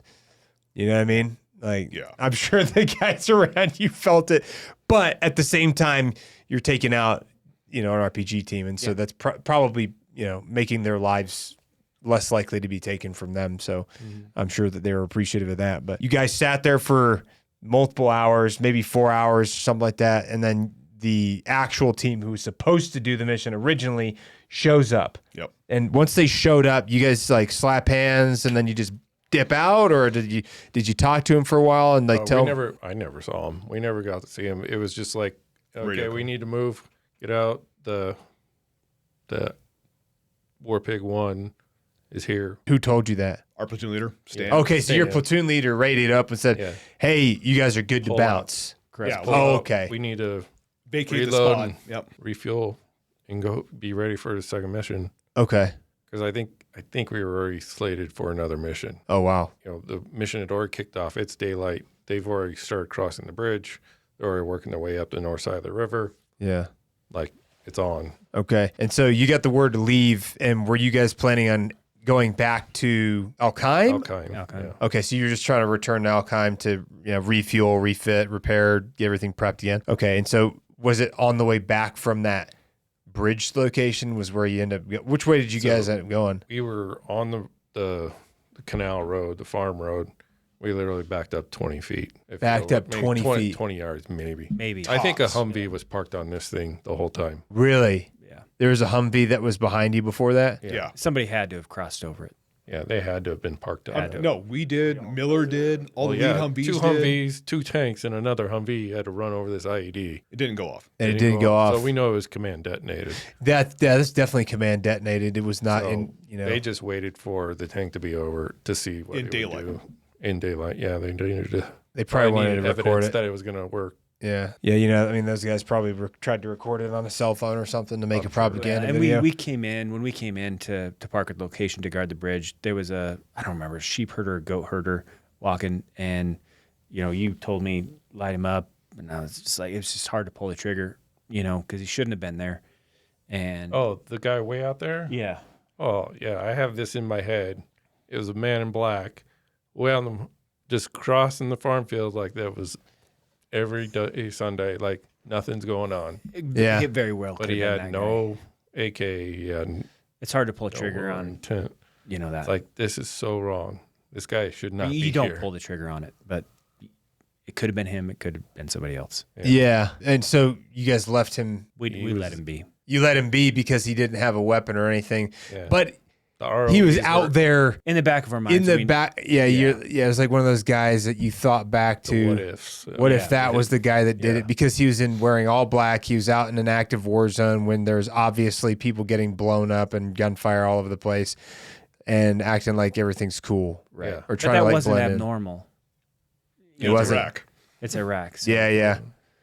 You don't know. It's tough to say. You don't Yeah, it's know. very tough. No, and that's saying we had an instance earlier in the tour or two where I got all worked up about a guy walking down the road at us. Yeah. Looked like he was carrying something behind his back, and I was getting this weird feeling about this. I'm like, man, he's not listening to commands, because we got the heads up from a recon platoon was doing Overwatch, and they called us in the radio. Goes, hey, there's a suspicious military age male, heading your direction. He's going to pop out in front of you about 2 blocks.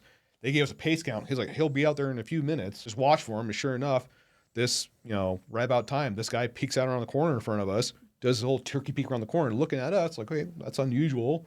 Then he just comes around the corner, starts walking right at us. He keeps coming. And I've got guns off safe. And I'm up top of the tank. I'm yelling at this guy. I'm like, dude, cough, stop. Like, show me your hands. And he raises one arm. I can't see his other arm. I'm like, where are you hiding behind your back? He's got one arm. So I'm on the trigger. Yeah. Ready to go. And I'm on the trigger. I got my rifle up. I'm looking at this guy. He's but he's not a vehicle, so we can't give him a warning shot. There's no warning shots for foot traffic. It's straight kill shots. Yeah. But he's not at the kill line yet, because we had those one-sided painted rocks marked down the road, so you can see where he's at. And he's walking up there, and as he's getting closer, I'm getting ready to put a round into him as he gets closer. And then he switches over, and I think he goes to a higher magnification. I went to a higher magnification. And he goes, stop. I'm like, why? Why am I stopping? He goes, he doesn't have an arm. He's missing one arm. Yeah. Because I think he's carrying somebody behind his back. He's missing his arm at the shoulder. He's not showing us both hands. And you're about ready to pull a trigger on a guy that's already lost his arm. Yeah, right. He's not there. And as he gets closer, you can see it's like he was scared. I was mine. Because, he's got one arm up. He's doing what he's told. But he's trying to show me he doesn't have his other arm. I'm asking for his other arm. He's doing I can't do that. Yeah. So anyway, I think that experience, and we didn't fire on him. Right. Yeah. And you just want to make sure you're pulling the trigger on the right guy. Yeah, without a doubt. You're having like extreme discretion. And we'd been on several roadblocks where we had done warning shots and get around skipping off the road, and then you get a guy carrying his 2-year-old kid to your tank because one of the rounds skipped off the road and injured a kid. Yeah. And so you want to know who you're shooting at. It's combat, but you don't want to make more enemies by eliminating a suspected enemy, and it's not. We're not in the business going out there and trying to create more enemies and make more work for ourselves out there. We're trying to do the right thing, what's objectively the right thing, while protecting our lives and the lives of our comrades. There's a level of responsibility that comes with discretion on that level, and that experience is always in the back of our heads, especially for him and I, because him and I were both on the trigger watching that guy, and I was the one to take the shot on him, and when he swung the gun over there, because usually that tells a person on the road or a vehicle, hey, we're watching you, freaking stop what you're doing, and the guy kept coming. It's like, this guy's a true believer, and he's going to make do with what he's got, or there's something else going on there, and it turns out to be something else. Yeah, but this guy at the bridge shouldn't have been there. The guy was like an anomaly in the baseline at that particular spot, and it was strange. Yeah, shouldn't have been there. Yeah, he's out of place. Way out of place. You didn't shoot him because he wasn't displaying any threatening. No, and I have complete peace about it. Yeah. Yeah, our ROEs, had to follow. Yeah. Yeah. Positive ID of a threat. Yeah. Well, that's why it's like, okay, it's one thing if there's dudes that are actively shooting at you with AKs, cool, rip them up, Right. But if there's a dude just walking around in the field with no gun visible and he's not shooting at you or even like aiming anything at you. No gun, no cell phone, no binos, nothing along those lines. There's a lot of... Any of those would have worked. But. Yeah, there's a lot of these moral dilemmas. It's like, these are the things that they talk about probably in the Naval Academy and all the other service academies, I'm sure, like all these moral dilemmas that Marines and sailors and service members and soldiers faced while they were in country, that are like things that you wouldn't normally experience here in the States, because it's not every day that you're going to see a dude that's, walking up to your tank while you're on post who's missing an arm and also can't speak your language and trying to walk up to your space where it's like, hey, once you cross this certain threshold, I have authority to shoot you. Right. You don't normally encounter that in the United States, whether you're in law enforcement or otherwise, so like these are like what they do a lot of case studies on in a lot of these service academies, because there are some very, serious moral dilemmas that people find themselves in combat specifically, and again, this is not me speaking from experience. This is me speaking from like a case study standpoint and like just knowing that I've talked through a bunch of case studies that were given to us to come up with our own ideas or solutions. Or how would you approach this situation? Because they want us to think creatively about it and like propose the idea. Like if you're put in this situation, like how are you going to react? What are you going to do? And the truth is most people don't know the answer because unless you've experienced that, it's hard to say. It's a completely different thing being physically there and making those decisions in the moment when lives are potentially on the line, as opposed to in a controlled classroom environment where your professor or whatever is like saying, here, hypothetically, what if this happens and that happens? That's totally different. Like when you're in the tank, you're in the tank, you're in the tank, and you're in the tank. It's like, hey, what if this dude has a vest on, or whatever, or maybe, who knows? You never know. Yeah, like the simulator where everything gets dead.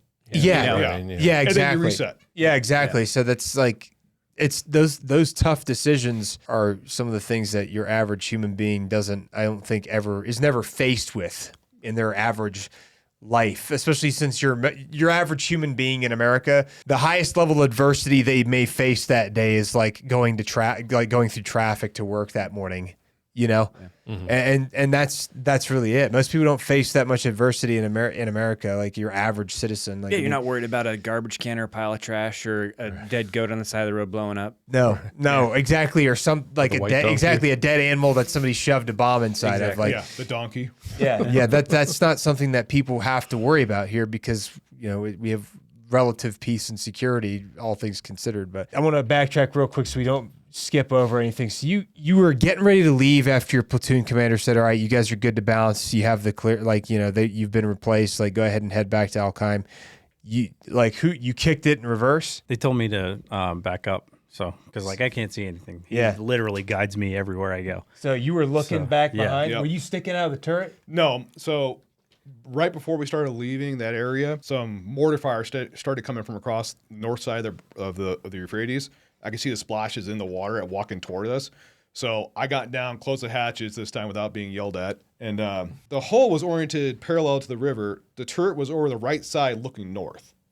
So I had to look over his head on the right side of the turret. I was guiding him. I think we were both probably guiding him, but I was guiding him until back up. Until he caught something, and then you got on the site because you two were talking about potentially engaging something. Because he caught wind of something like that, because then you ducked your head, you got back in the extension. I'm looking over your head when you're in the extension. And then, there was an explosion. You hit reverse, and then when that bomb went off, like, did you immediately take your foot off the accelerator? Like, what happened there? So the tank just went immobile. Immediately? Immediately. Like, I have hand throttles, and I honestly thought we got hit from the top. I didn't know what happened. I just felt the huge explosion. You feel the little dust lingering around your head, and you don't know what happened, right? Comms aren't working, no response, and then you start to hear your crew members, the wails of pain. Were you like looking around, trying you think you did come to? I don't know how long it took me to actually recollect myself, but it took a minute, and I was just trying to figure out what happened, but our comms are not working. Yeah. The whole tank's not working. Throttles, nothing. And I just start hearing wails of pain. I don't know what's going on up in the turret because I'm down in the hole. Like, I can't see these guys. Yeah. And most of the time, because my back's to them the whole time. And it took a while. And then when I really actually kind of realized that we got hit, start hearing like commotion too, and he started climbing out of the turret. The three of us were knocked unconscious in the turret. I'm sure all of us were. At least everybody was not. Were, were you unconscious from it? Oh yeah. So you came to after being unconscious? Yeah. Were you able to move or crawl out or anything like that at that point? Well, when I regained consciousness, it was to Mitch was pulling shrapnel and debris off me from the tank. Mitch was? Yeah. Okay. Yeah. And I could look over my left shoulder and saw that his right leg was mangled. Did you pull him out of the turret? No. This took a long time. Okay. Because we're still trying to get comms and stuff, and I'm looking over and seeing he's mangled.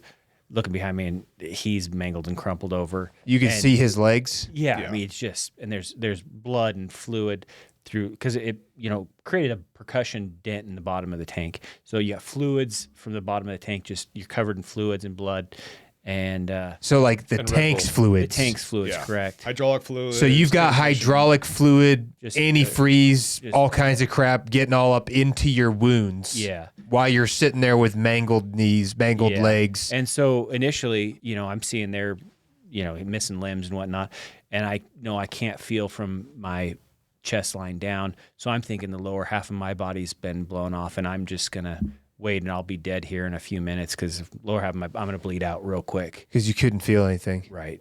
And so I just was making a conscious decision to not look down. Because you didn't want to see it. I didn't want to see it. Were you worried you'd go into shock? I just figured I'd bleed out. Okay, you just didn't want to see it. Yeah. It was more of I'll be dead here in a few seconds if my lower extremities have been blown off as well. Yeah. It's just a weird feeling because I'd never, you're paralyzed and so at one point I did try and reach up and grab hold of the top of the tank and pull me up, and then I could feel like my neck and my back were broken. Your neck and your back was broken? Right. And so then it starts to set in. Oh, I know what's going on now. So you were awake, but you're like, I can't move. I can't climb. I'm in so much searing pain. And so at that point I told Mitch, I was like, get comms now. The radios are smoking, and we can't get comms with the second tank or anybody. And so that's when I instructed him to climb out of the tank and get us help. And at this point, what I'm was still unconscious. you're this point. unconscious still? Yeah. Okay. And then you're conscious, right? Yeah, I'm basically coming to, and what I'm hearing is him climbing out of the tank. And You're like looking back, you can see him climbing out. I couldn't see anything back. Oh, you could just hear him climbing Yeah, out. I can hear. All I can do is hear what's going on up there. I can't see anything. I didn't know what had happened. So you climbed out then? I did. Where did you run to? I didn't run anywhere. No, Well, did you go? Was there somebody nearby where there's like they had comms or something? When I came to, because the last thing I remember was looking over my tank commander's head, looking out one of the side periscopes, looking over the back deck of the tank, making sure that we weren't going to run over one of the Humvees as we're backing out. And then when I came to, I was on the ground in the turret, and your vision's like this. It's very narrow when you're waking up from a concussion. So I'm looking up, and I'm looking at the back, what's called the stub-based deflector, which is part of the main cannon that catches the spent case of the main gun round. Okay. And I'm looking at that, and I'm going, the hell? Like, I was confused. I'm like, why am I looking at this? Like, I had no recollection of looking at the back of the gun. Why am I looking at the back of the gun? Like, and then in my head, I'm like, oh, you're such an idiot. You got hit by the cannon because those two were talking about engaging a target, and then I must have been in the way, and the gun going off, and it hit me, and it hit me, and I was in the way. And then as my vision's coming back, I'm looking around and realize that, no, it's not what happened, because the deflector's down here, the cannon's still up here. I'm on the ground in the turret, and I'm When that like, main gun goes off, it kicks back. Yeah, you yeah. know? Yeah, And- so and I- So you thought maybe you'd gotten in the way of the main gun going off and Got got knocked knocked out or Yeah. something, but you're waking up and you're starting to piece together what had happened. right. As my vision expanded, I could see, okay, the stub-based deflector's down here. The cannon's still up here on here. I'm on the ground, and I look over. I realize that I'm buried in a bunch of debris and wreckage from our tank, and there was we call it the white gear. It's all the stuff that separates the gun and keeps it from hitting any of the crew members between myself, the tank commander, and the gunner. Yeah. And there's 50 cal cans from the commander's 250. There's ammo, and all this stuff's piled on top of me. And as I look over, there's stuff piled on top of those two as well. And I could see my tank commander, Chad, is slumped over on top of my gunner. And I'm like, oh crap. And he's literally like full body face planted on top of the gunner. And Joe, he's unconscious too at this time. He's face planted against his gunner's instrument panel in the gunner sight. Were you concerned that they were Absolutely. dead immediately? Absolutely. Because they weren't moving, they were unresponsive. I pulled myself. And Chad was laying on Joey? Yes, he was slumped on top of So Joey. Joey sits right in front of me. Okay. I'm kind of in a standing position. He's in a seat. So we're Kind of like close. slumped over. Yeah, yeah. Yeah. So he's on top of there. So I pulled myself out of the bottom, and I'm like, okay, I'll pull myself out. As I'm pulling myself out, I'm not feeling anything at this point. And I'm just, other than disorientation and confusion as to what's going on. Yeah. And as I'm pulling myself out of the bottom of the turret to go stand up, I'm like, I felt this incredible searing pain in my right leg. And I was like, okay, what the heck's going on there? What's that? So I sit down in the loader station, which is on the opposite side of the turret from where the tank commander and the gunner are. I sit down, and I'm looking down at my boot. I'm trying to figure out what's going on because I could see my boot, and I'm like, okay, something's off. Like something's not right. And as I look and I rotate my leg over, I could see the instep of my boot is blown in. I'm like, oh. And then I rotate the other side, and on the outside, I can see the outside of my boot's blown open. I'm like, oh, that's not good. And then I'm like, okay, well, so I pull my knee up to look at it, and I could see through the boot where the arch of my foot and my heel should have been. And I just put it back down. And I'm like, okay, just calm down. Just keep it together. Like, you're gonna need some stitches.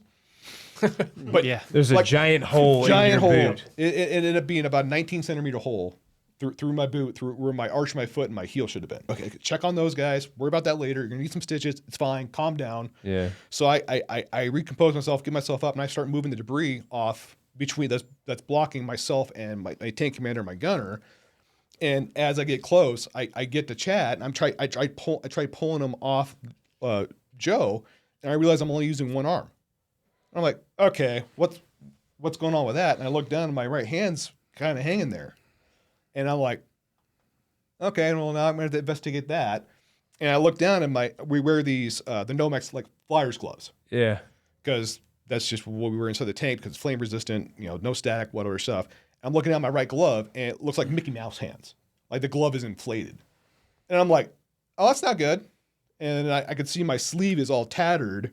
Like, it's like non-cleanly, like, torn apart. Yeah. I'm like, okay, that's not good. And I could see, like, it's heavy, like it's dark color in the bottom of my sleeve. I'm like, okay, I guess I'm gonna look. So I rotate my arm up and I pull my sleeve back, and my right forearm is blown open. And I had a 3+ inch section of my ulna blown off, and my radius is fractured. So my hand was just kind of hanging there. So I quickly just covered that back up, pull my sleeve over there, and I'm just like, okay. At this point, you're still the only person awake. I'm the only one. You're experiencing this entire situation all by yourself. I am. And as I'm doing this, I'm like putting myself calm. Joe starts moving, and he's still got Brumpton on him. He starts moving, like, oh, thank God. So I kick it back into gear. I go over to Brumpton. I one arm curl him off a low.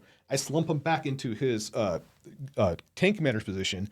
As I do that, I can see his legs from the knees down, and his uniform, his coveralls were shredded just like my sleeve was, but in a much larger area from below his knees down to his ankles. And it was all covered in blood too. I'm like, oh crap. Like, he's hit too.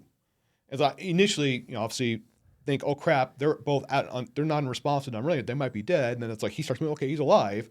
And like, I move him out of the way and move Brumpton on there. I'm checking on him. I could still, I could see his chest heaving up. Okay, he's breathing. Yeah. His legs are shredded, but he's breathing. But Chad was breathing. But he's breathing, but he's unconscious. So I move him out of the way, and I go to Joe, and I'm checking on him, and he's just kind of like, when Brumpton got off him, he kind of sat back in his chair a little bit, and he's just sitting there, just kind of like he's doing the same thing I just did just a short time before, and he's processing, trying to figure out what's going on.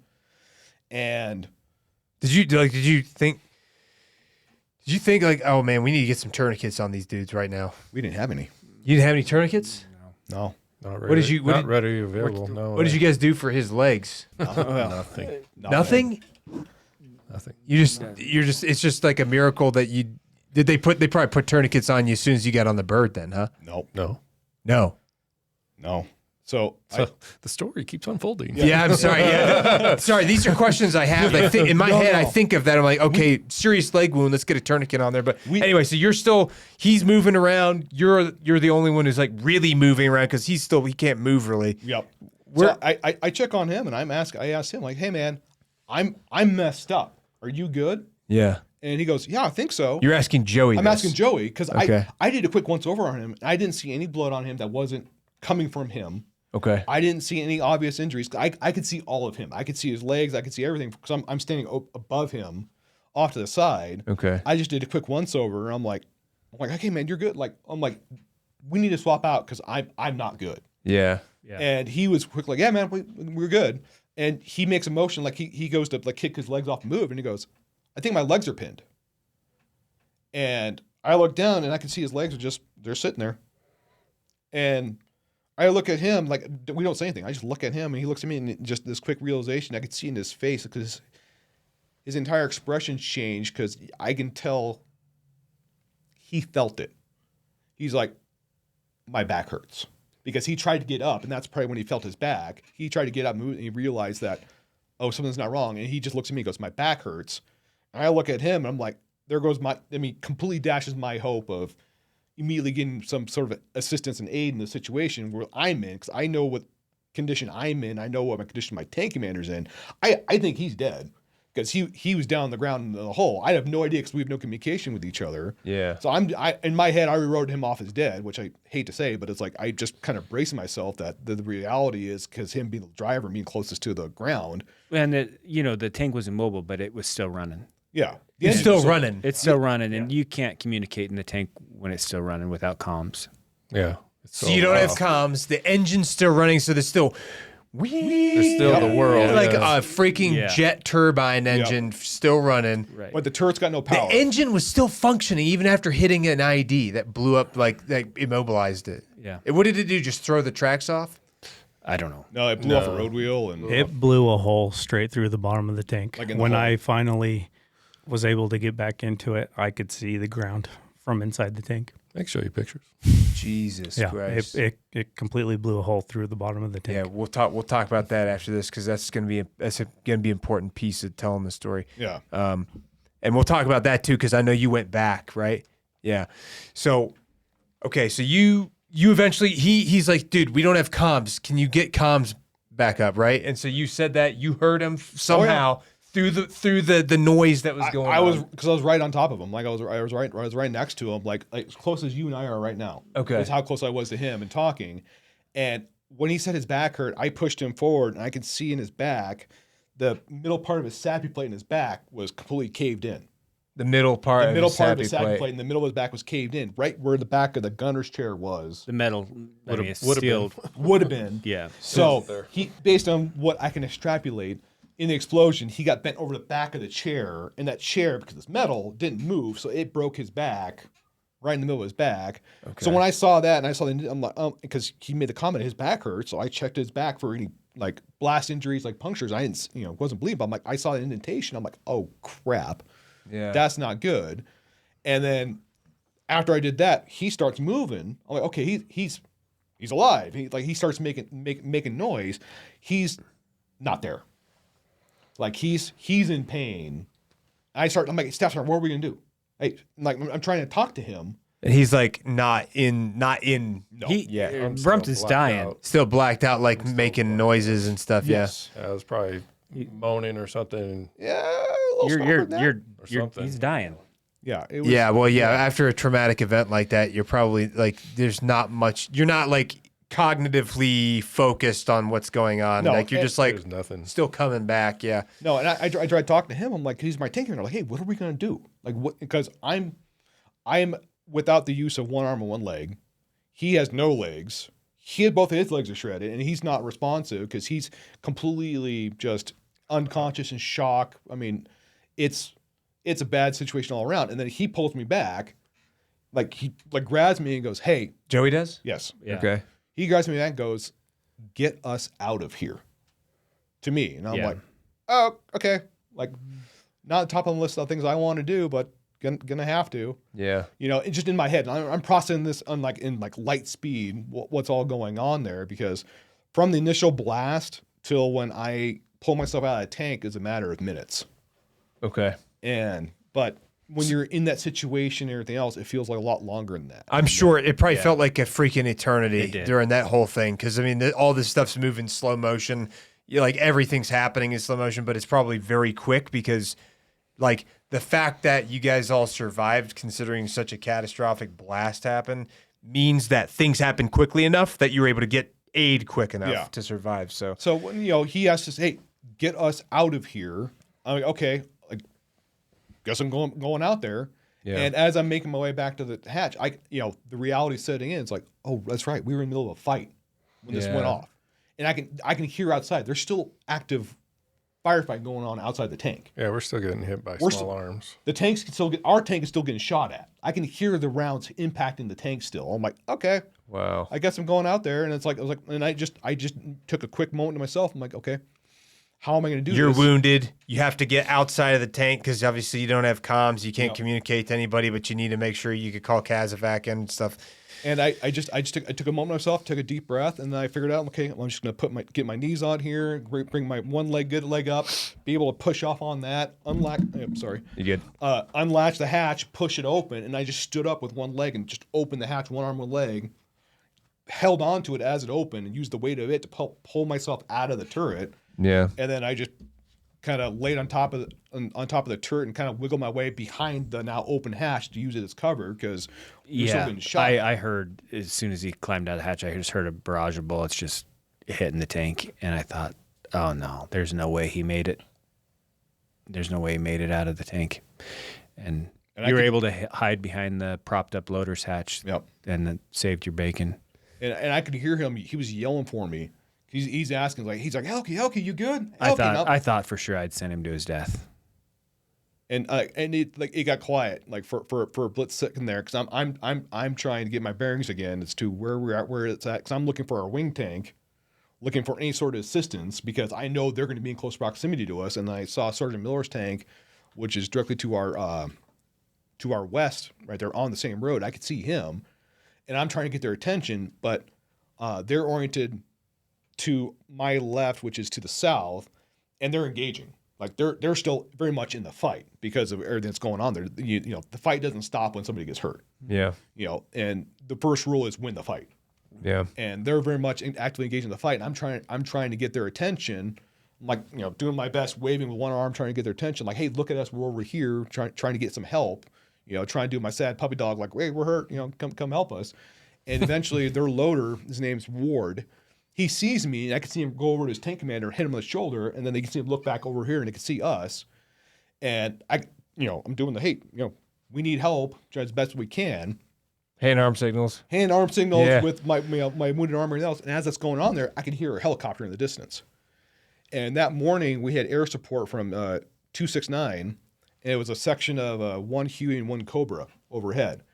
And it just so happened that when we blew up, when we hit that IED, the Huey was about 100 feet overhead, and the pilot was actually looking at our tank.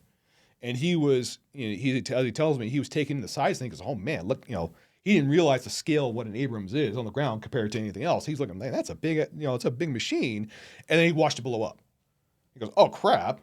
Like, what did I just witness? Jesus Christ. So he was just kind of loitering up there because he was just taking it in and seeing how big you guys were? He was doing his orbit, just doing the defensive orbit because he was the low protection and the Cobra was high protection. So he sits in a lower orbit than the Cobra. So he's essentially the hunter of the hunter-killer team. Yeah. So he goes out there and finds targets. And to do that, he has to fly low to identify targets and then tell the Cobra, hey, they're over here. He was just happened to be overhead in a low orbit when we blew up, and he watched it happen. That's got to be nuts. If you guys talked to him? Oh, yeah. He described it to you? I talked to him quite a bit because there was a book that came out a few years ago regarding 3-2's operation in Iraq in 2005 for the counterinsurgency stuff. And the author, his name's Ajax Trueblood, was doing his research regarding 3-2's operations in Iraq at the time. And he came across, I think he found it from citations for Brian Stan and then Luke Miller. He found regarding this event, what happened with us on the bridge. Yeah. And he started talking, and he got a hold of Miller. And he started talking to a few other people that are involved in that.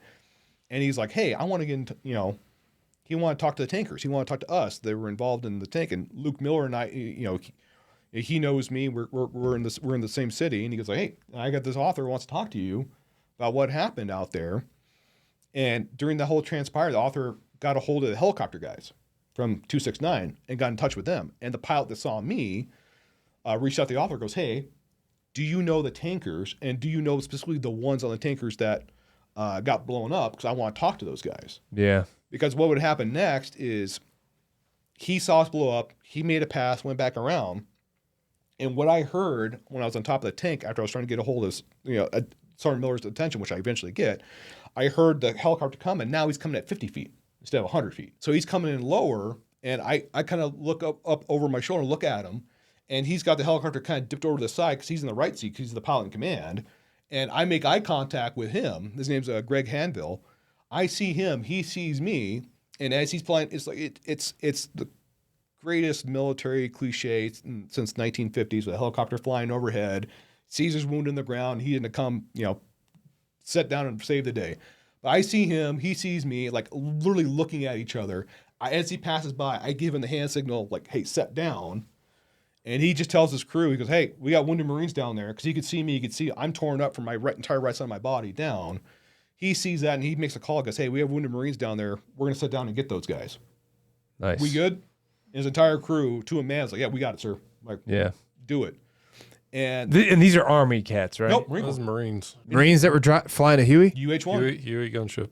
Yeah, UH-1. Wow. And We're he, still using ancient machines. Still using freaking Hueys. Still using goddamn helicopters we used in freaking Vietnam. Yeah. That's crazy. This is one of the newer ones. It was a four blade rotor one, but Okay. he made the call and he set that helicopter down on the road in between my tank, our tank, and Sergeant Miller's tank. Like literally right there. Sat it down right there. And in that whole process, as the helicopter came down, that's when Zalde popped out of the driver's hatch because he knew something was up. Oh, you finally came to Fernando, Yeah. and then you just Yeah. like you were able to climb out. I was able to climb out. The flak jacket thing, I used to drive without mine. I would set it behind my seat, right? Yeah. When I finally came to, it was in my lap. So it had was blown- behind it your had- seat. It got It had blown blown up. over my head into my lap. So I was like, cool, it's right here. Threw it on. I popped my hatch and I'm like trying to do the same thing he's doing. I'm waving over at Miller's tank. I'm like, comms are dead. We need some help. I don't know. Yeah. I hear him come up. So I jump out there. And like he said, that's when the helicopter lands. The crew are able to help him get on there.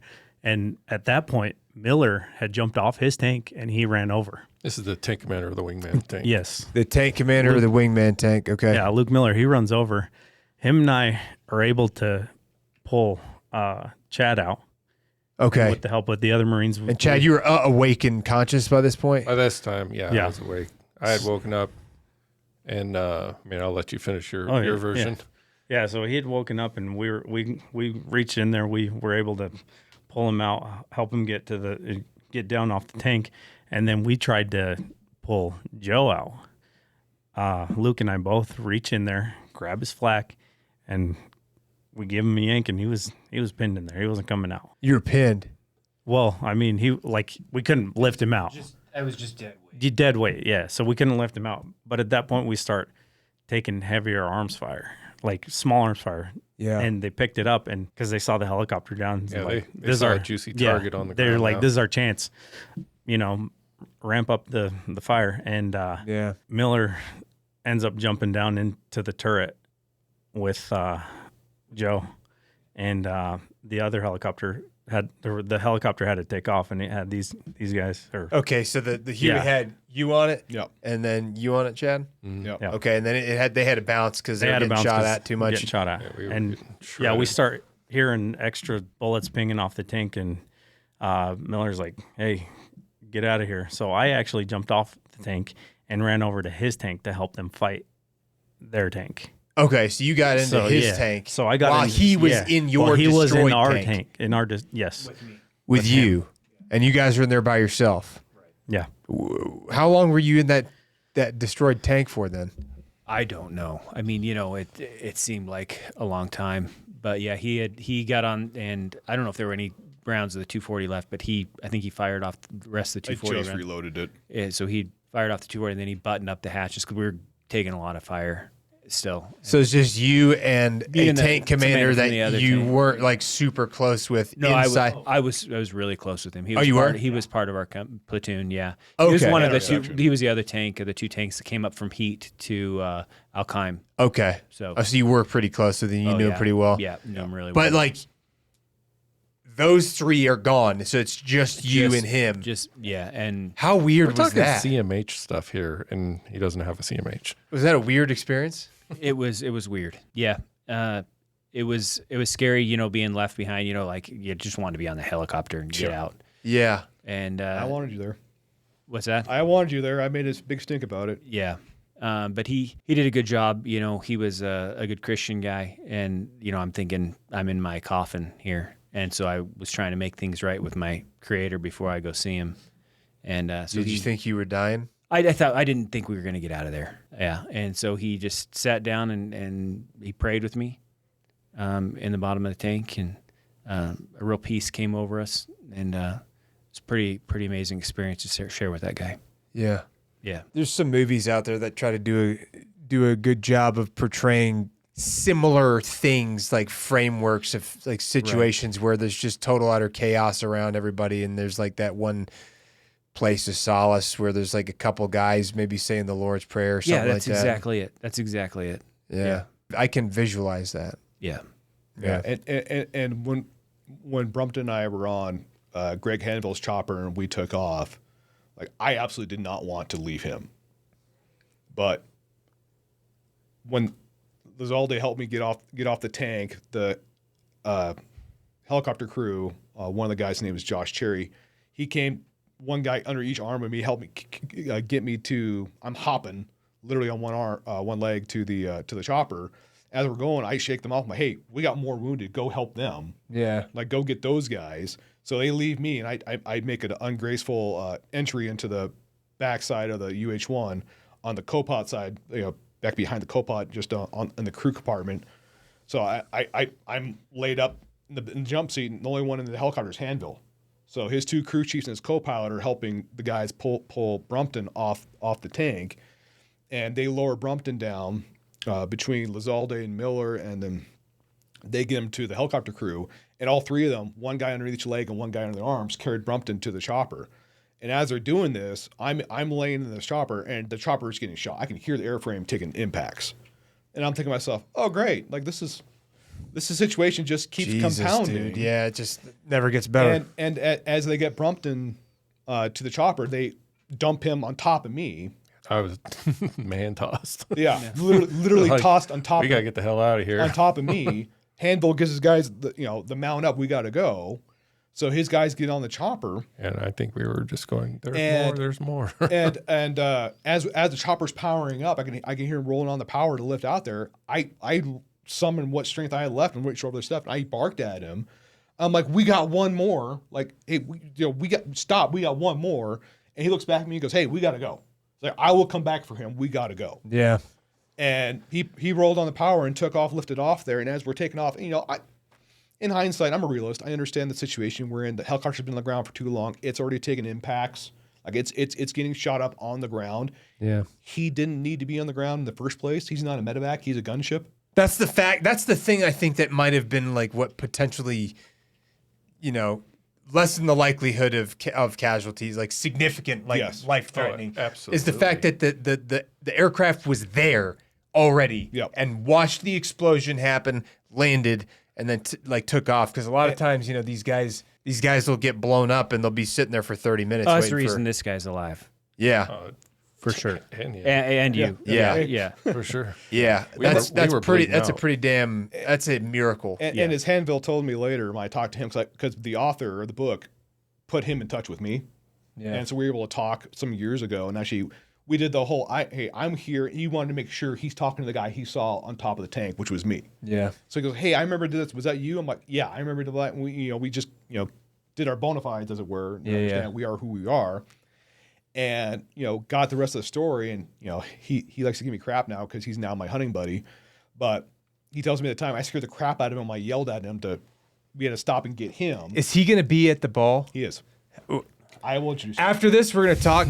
Editors, what you're going to do, I'm telling you right now, what you're going to do is I'm going to do a short interview so I can get his perspective. You're going to splice that in here to this video, and that's going to make this it'll kind of tie it together a little bit. So just as a heads up. And the pilot that flew me out that I've never met is going to be at the ball. I'll get to meet him. There's a second helicopter, so I'll get to meet him tomorrow. That's going to be freaking awesome. It's man. going to be great. That's I'm awesome. going to be a mess. So hey, you're here with your boys. You know what I mean? So it's gonna be it's not gonna you're not gonna be doing it by yourself. Hanville gives me crap because the whole reason he went on the ground in the first place is because he saw this moppy-haired, blonde-headed Marine giving the saddest puppy dog eyes, laying on top of tank, all banged up. He took pity on me because I laid on the charm like, hey, could use some help down here, and glad he did. And then putting your one good hand up, give him one good hand to use, and like give him the motion like, hey, sit down. And he's like, yep. And without hesitation, he did that, and him and his crew just were extraordinary. That's awesome, and man. he still gives me crap for being an ungrateful Lance Corporal because it's like he was probably a captain or something. He was a major at the time. He was a major. Here we go, a Lance Corporal talking to a major like that. But that's cool that he was like cool with you. He's like, no, I get it. This young man just had his friends all get blown up, so he's a little emotional right now. Yeah, and that's hilarious. He shook it up. He still gives me crap about it. He goes, yeah, ungrateful Lance Corporal. I'm saving his life. I'm saving his tank commander's life, but that's not good enough. He's got to get his gunner out too. That's got to be one of the most unique interactions between a major and a Lance Corporal. I mean, for me, it's one of one. Yeah. For experiences, and it's like I'm very grateful for him and for his crew and for what they did for myself and for Brumpton. But he also tasked the other section. So there was another section of another Huey and another Cobra in the area. Yeah. He called them. It goes, hey, there's another casualty on this tank that's down out here. I need you guys to grab them. Because he was carrying us back to Al-Qaim. Like, he was making a V-line straight back. Yeah. And he already called ahead to Al-Qaim and gave him a heads up. Like, hey, I'm bringing casualties in. Because there was, at Al-Qaim, they had a medevac unit there. They had a Black Hawks up, but they had no idea what's going on. Hot. Did they have like a roll too there? We're hot. Way too hot for a Black Hawk. Especially, they would have never landed. We were way too hot. Oh, it was just like tons of bullets flying everywhere. Bullets. Too many bullets. Yeah, so they would have said, put them on a Humvee and drive them out. I think it's the tough thing is like it's hard to explain just how chaotic that probably was. Because I know when you're talking about like, I think I just sent him to his death. Yeah. Because there was rounds ricocheting off the tank everywhere. Like what that tells me is that like there was a real gunfight going on. Yeah. There wasn't just like some pop shots. No. There wasn't just like onesies. Like if you're hearing that many rounds pop off the tank, then you're receiving accurate fire at a pretty decent volley. Yeah. So, when they eventually did carry me to the second helicopter, you remember working the pits in boot camp, when you hear the rounds cracking. Yeah. Pulling up the targets and whatnot. When they were carrying me to the helicopter, I mean, that's what the sound was. Really? Yeah. You just hear like tons of that, just like that. ricocheting Just overhead. snap and pop, snap and pop. Hanville recalls when he was holding the helicopter on the ground for Brumpton and I, like through the chin bubble on his UHO, watching impacts on the ground right in front of the helicopter. Like he's watching rounds just get walked in across in there. He goes, okay. Yeah, it's time to leave. I remember seeing holes going to the helicopter. No, there were impacts in there, and I'm watching. As we took off, in my head, I'm thinking to myself, I'm like, oh, please, just let's get clear of the city. Yeah. Because I know this helicopter's already taking rounds, it's taking impacts. I'm like, just clear the city. If we have to crash somewhere, please don't let it be the city. I don't want to have a Black Hawk Down situation. Yeah, definitely not the city. God almighty. Just clear the city, because I knew how it's a 10-minute flight to Al-Qaim. I was like, we just got to clear the city, and there's a lot of open desert. Once you get past the city, between the city and Al-Qaim, once we clear that, because I've got him on my lap, I curled him back. I got the back of his vest. They had the drag handle. I'm holding on to him with my drag handle. And I remember the crew chief that was directly across from us. He looks up at me and he gives me a thumbs up. Are you good? I'm like, no, I am very not good right here. Because at this point, like the adrenaline's starting to wear off and I'm feeling everything. You're feeling all the pain. I'm feeling all this pain. And as we take off, and I'm in my head, I'm still thinking about him. Because we just took off, and as soon as we clear the city, I kind of had this like little like small like relax. Like I could see that it went from this gray cement stuff to this beige ground underneath. I'm okay. We'll clear the city. The camp's not far off because I know when they hit the desert, we're on the way to the camp, and I'm even thinking of him. I'm like, he's still out there. Like yeah, that would have been tough. Like knowing that you guys were able to get out of there, but then two of your boys are still out there in the fight, like in an active gunfight. Yeah. Yeah, that would be a tough thing to do. It was tough, and it's like, but then I'm starting to feel this increasing just amount of pain that's starting to become more and real by the moment. Yeah. Like I'm feeling this pain just start encroaching and just getting more intense as it drags on there. And in my head, I'm like, okay, like this, it's very real, but fight it. Like just stay conscious. You're holding on to your staff sergeant. You got on by the drag handle. Stay in it. You're not far off the camp. And I remember looking over my right shoulder, and I could see the camp in the distance. And I'm just thinking to myself, okay, we're here. Like, we're good. Yeah. And like I just got so tired.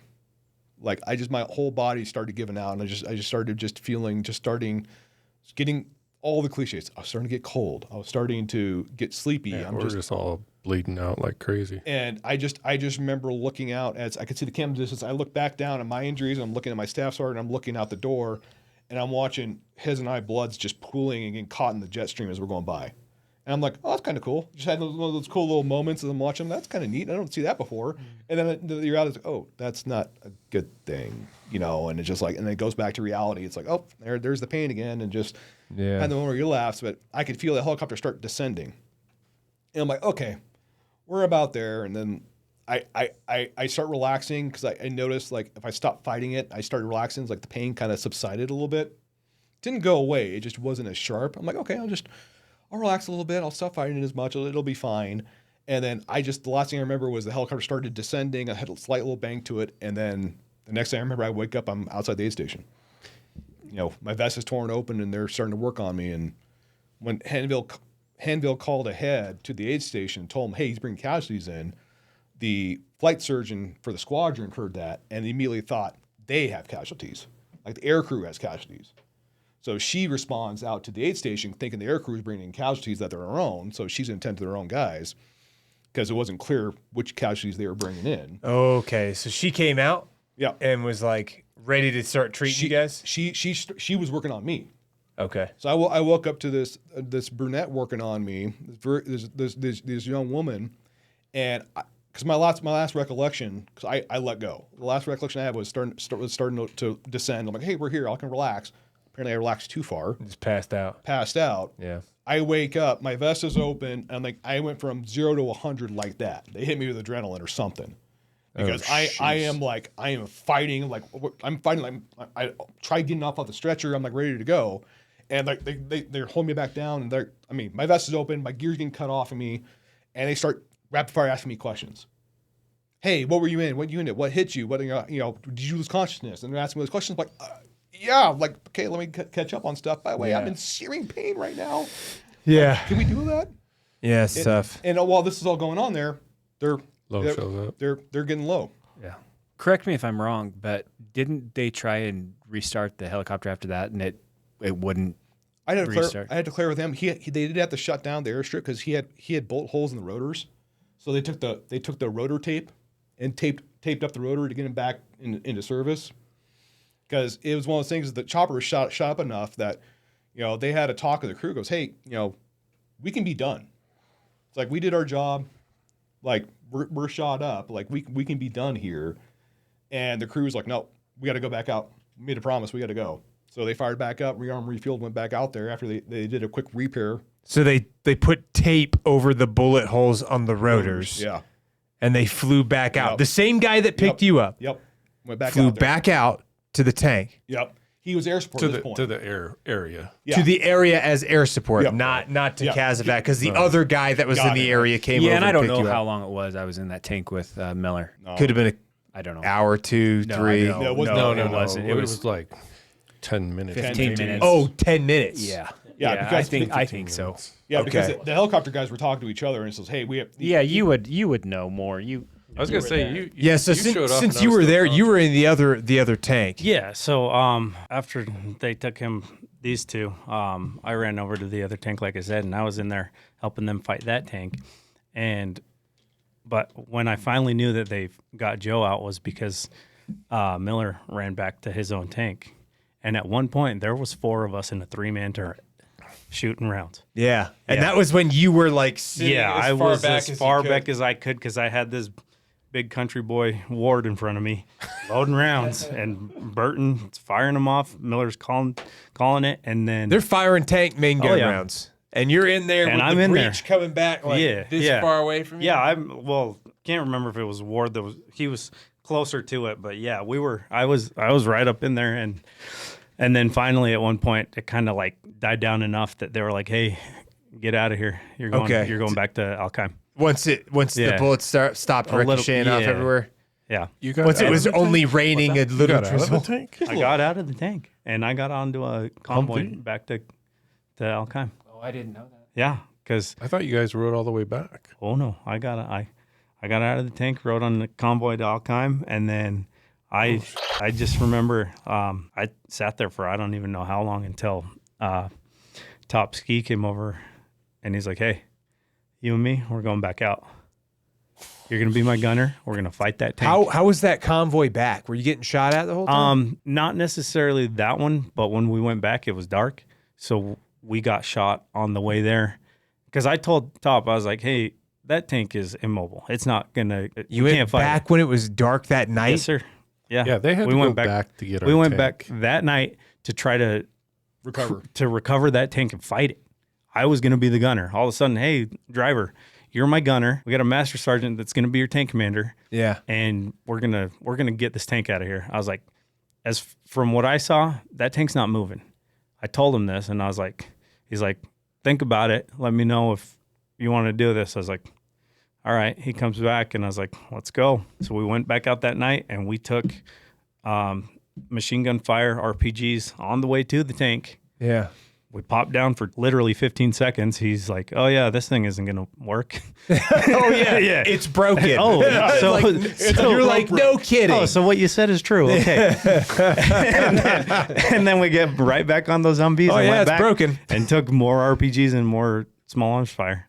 Oh, And it Jesus. was just, yeah. And you drove back to Yeah, I got Al-Qaim to like that night. maybe wave to the guys on the other tank, and then we drove back to Al Qaim. And shortly after, they sent me back to Heat. And Miller had to stay out there. And Miller and his crew, yeah, with Dollar and Burton and Ward, they stayed out there and fought. They were out there all night. all night. Yeah. Miller and them stayed out They there stayed out there all night day long. into the dark. Well, we got there after we left. They fought. They stayed there. Jesus. And they tried to get 88 out Yeah, there. they- that got blown up. Yeah, exactly. And- M1A1 Wrecker? Yeah, the Hercules. Yep. Oh, the Hercules. So they tried to get a Hercules out there to get it, but it got blown up on the way. got blown Yeah. up on the way. Jesus Christ. Well, how did they end up getting it out of there? Miller's tank. Yeah, they had to. They towed it with Miller's tank? Yeah, they were out of rounds. They were out of everything. So Yeah, what did gone. they just like rig it for tow? So that we carry tow bars.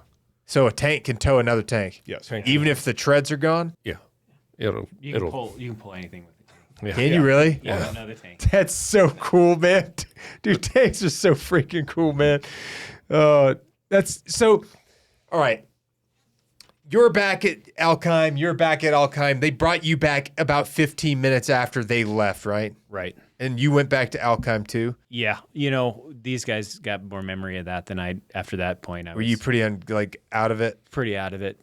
Yeah. And I had to be moved everywhere. I'm just staring at the ceiling of a helicopter. I'm staring at the ceiling of a That's room. how you got Aid out. station. Yeah, it was only at one point was I could see the ground where Miller was basically fireman carrying me to the helicopter. It was just Miller fireman carried you to the helicopter? yeah. Okay. And how much longer were the three of you guys still in country after this incident? Just a few days because we got Oh, yeah, I don't even we remember. I was got- so out. Remember? we got evacuated that night. So that Sunday night, the three of us got evacuated from Al Qaim to Al Assad to Taqadum, TQ, north of Baghdad. Okay. And that flight from Al Qaim to Al Assad, that's how I knew he got out because him and I were right next to each other on the chopper. Okay. And it's all a blur to me. And that's how I knew he got out because him and I got loaded right next to each other. I'm like, oh my God, there's Low. Like he's out, he's here, and not in a bag. What so about Chad? I didn't see him. I thought I went to Balad, not TQ. Could have been Balad, but I know we ended up in TQ because that's where we ended up going from TQ back down into Kuwait and Kuwait to Germany. Yeah, Okay, so you guys all went to I remember Germany? the aid station. Yeah, we did initial travel triage because I was in and out of consciousness and thinking I was a prisoner of war or something. 'Cause I was just saying my social security number, blood type, and my name over and over and over, and then I was out. And then it must have been days later. I woke up in another aid station in Iraq, and they're like, "We're putting you on or maybe I was in Kuwait. I don't know. And they're like, "You're going to Germany," and I'm out again. I wake up in Germany on a bus. On a bus. Yeah. but on a litter, but on a bus. Yeah. Yeah, Joe got to Germany first because you got the earlier flight out because you beat me out there because I was still at the. I'm pretty sure it was Takatum. Yeah, I think within 24 hours I was on my way to So Germany. I didn't get to Germany till Wednesday. So we got blown up on a Sunday. I didn't get to Germany till Wednesday. Okay. But either way, you guys, all three of you guys ended up going to Germany. Correct. And then you went back to Did you go back to Baltimore? Did you go to Walter Reed or anything? Bethesda. We went to Bethesda. Yeah. All I three went of to you? the airfield and then went to California Yeah. I had my first surgery. The airfield where? in Maryland. Yeah. Andrews. Andrews? Yeah. Okay. My orders changed we're in mid-flight from Germany to the United States that I was going to go to San Diego. Okay. Is that where you get treated at then, Yeah. mate? Okay. Yeah, So I literally went to Camp Pendleton. they flew you to Camp Pendleton for medical? Right. I was at the old hospital That's way interesting. back there in the back of Camp Pendleton. It's so weird. I was like their first major casualty they've ever had. That's interesting. Yeah, I would think they would send you guys to like Bethesda or something like that for recovery after something traumatic like that, you know? Yeah, but it was full from Fallujah. Oh, you know what? That's good point. I hadn't thought of that. It's full. Yeah. I don't know how he got to stay. That's crazy. Yeah, that's how many casualties there were from Fallujah that they were full. 6 months later, basically, they're still full. They're still treating people. There's no bed space. They need more bed space. Yeah. We're coming in, and then That's we're getting so crazy. It's hard to conceive, really. You know, like especially nowadays, like because most of my peer group that experienced combat, because most of my peer group didn't experience combat, but most of the ones that did, they didn't experience it until the evacuation of Hamid Karzai, and so when that happened, they all had bed spaces because there wasn't any significant battles that had taken place anywhere between 2010 and 2021 when the evacuation happened. So hearing that, that really shed some light on like just how significant Fallujah was, because like the fact you brought up a really good point. Like that's not something I had considered, that Fallujah just happened. Bethesda was overloaded with people because everybody was getting shot. Everybody got shot. Right. It was an absolute bloodbath. Yeah. And so it was probably like that after 06 too, probably from Ramadi. But that's something I hadn't even considered. Man, that's crazy. In Bethesda at the time, the surgical ward was called 5 East, and I became friends with several of the corpsmen and the doctors that worked on us out there. Yeah. And they could always tell the Marines were on the offensive because the halls would get full. Like there'd be stretchers and litters like in the hallways of 5 East because they didn't have room space for everybody, so they had to triage and move people around. And it was a whole different experience, like, because we get to Bethesda. I never saw Chad in Bethesda because he never went to Bethesda. Yeah. He's a Bethesda. I saw him in Germany. So I made a tell special that story, because I woke up in Germany and I'm in a halo because my neck was broken as well, so I'm in one of those halo, got screws in my head to hold my neck straight, and woke up from that's where I had my first back surgery where they fused my spinal cord together and put rods in my spine. Were you able to move any of your upper body at all, like your arms? Yeah, I could. I could move my arms and whatnot. Okay. Because I'm paralyzed from nipple line down. Okay. But I'm laying in bed recovering from surgery. upright. Yeah, I had the bed propped up and. But that doesn't stop you from breathing, though. No. That's crazy. No, I didn't take any shrapnel at all.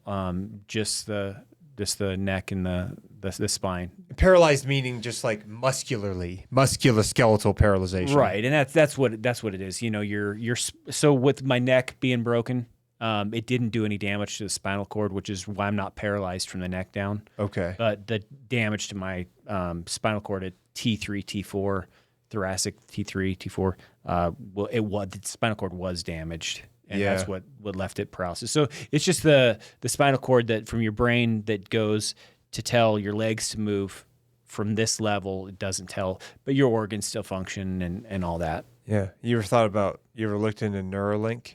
I haven't. I wonder if there's anything they could do to fix that. I don't know. It's 20 years later. Apparently, they did something pretty miraculous with another man who was paralyzed, and they were able to help restore something with him. I can't remember exactly what it was, but apparently it's like a chip they put in your brain, and it like helps enable you like to fix certain pathways. Turn me into RoboCop. Yeah. Maybe. Yeah. Would you want to be a RoboCop? Would you want to be a RoboCop if you could? It's not so bad. Well, let me ask this. So, all three of you guys were medically evacuated. Two of you went to Bethesda. You went to San Diego, and then you were still in Iraq at this time, right? Yeah, I stayed the whole deployment. How many more months were you there not by yourself, but without these guys? 5 more months. So you had 5 more months. Yeah. And how was the rest of the deployment? Still just as hot. It was just as crazy the whole time? We got mortared every single day. Landmines. I mean, no big battles or anything, and obviously still just as boring. Yeah. But yeah, it was not pleasant. Were you still driving? No, I got put on as a loader. Okay, on so a different crew. Yeah. You changed over to a different crew and you became their loader for the rest of the deployment? Luckily, I was able to stay with our platoon. Okay, good. So I went, it was like a couple days they shipped me back to Al-Assad, where I got to see one of our other platoon members that was there from mortar hit. He had some shrapnel in his hip. That was really nice to see him. And then shortly after I was back and hit and then got put on another crew. Oh, you went back up to heat or hit? Yeah. Okay, so you were able to stay with your platoon. Yeah, I was able to stay there. That's good. That was probably nice to be able to stay with people that were familiar faces. I know it wasn't this. It's not the same as like your original guys that you no, ate, not at all. Yeah, but better than like some strangers you've never met before. Yeah, just some random tank crew. Yeah, that would be miserable. Yeah, going from like growing like kind of like going to drill with these guys for a long time, getting activated with them, getting your gear draw, all that stuff, and so. But there was no more major battles. It was just like small route clearance stuff the rest of the time. IEDs, landmines, Okay. All right. And then when did you end up getting back? I believe it was October. October. And none of you guys met back up after that. No. Not all together. Not all together. It was like one and one maybe. Yeah. And then the first time the 4 of you guys met back up was this past year in May. Yep. Yeah. Man, I think that's awesome that they were able to bring you guys back together. And that's an insane story. That's crazy. Like it's not something that I know. You don't hear a lot of stories about modern day tankers. You hear a lot of stories about tankers in like World War II, Vietnam, Korea. Maybe some more recent tank battle stuff that's been going on in Ukraine because there's been a lot of like interview and publicity and stuff for that. But I don't believe I've ever talked to or done any type of interviews with tankers that experienced real combat before, especially not getting blown up like that. So I think your story is pretty wild, and the fact that you guys survived is pretty miraculous. It is. Yeah. It really is. Yeah, somebody wanted us to stick around. Yeah. That's like one of them things like, I don't know if you got faith in a higher power or not, but things like that would probably, probably change your mind a little bit. 100%. Yeah. Did you think you had like any level of faith at that point, really? I did going into it, but as you're going through and you're 24 when I got blown up, I was living pretty selfishly, and you're in the Marine Corps too. So, not that you can't have faith in being in the Marine Corps, but I definitely put God on the back burner of my life and kind of was like, I'll pick him up when it's convenient for me, when I get done doing all my stupid stuff.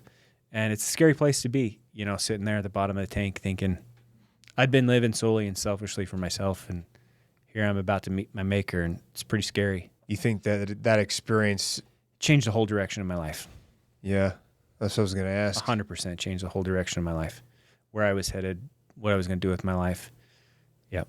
The way that you live now is probably unrecognizable to the 100%. Way that you lived before. Yep. Yeah, I've been extremely blessed.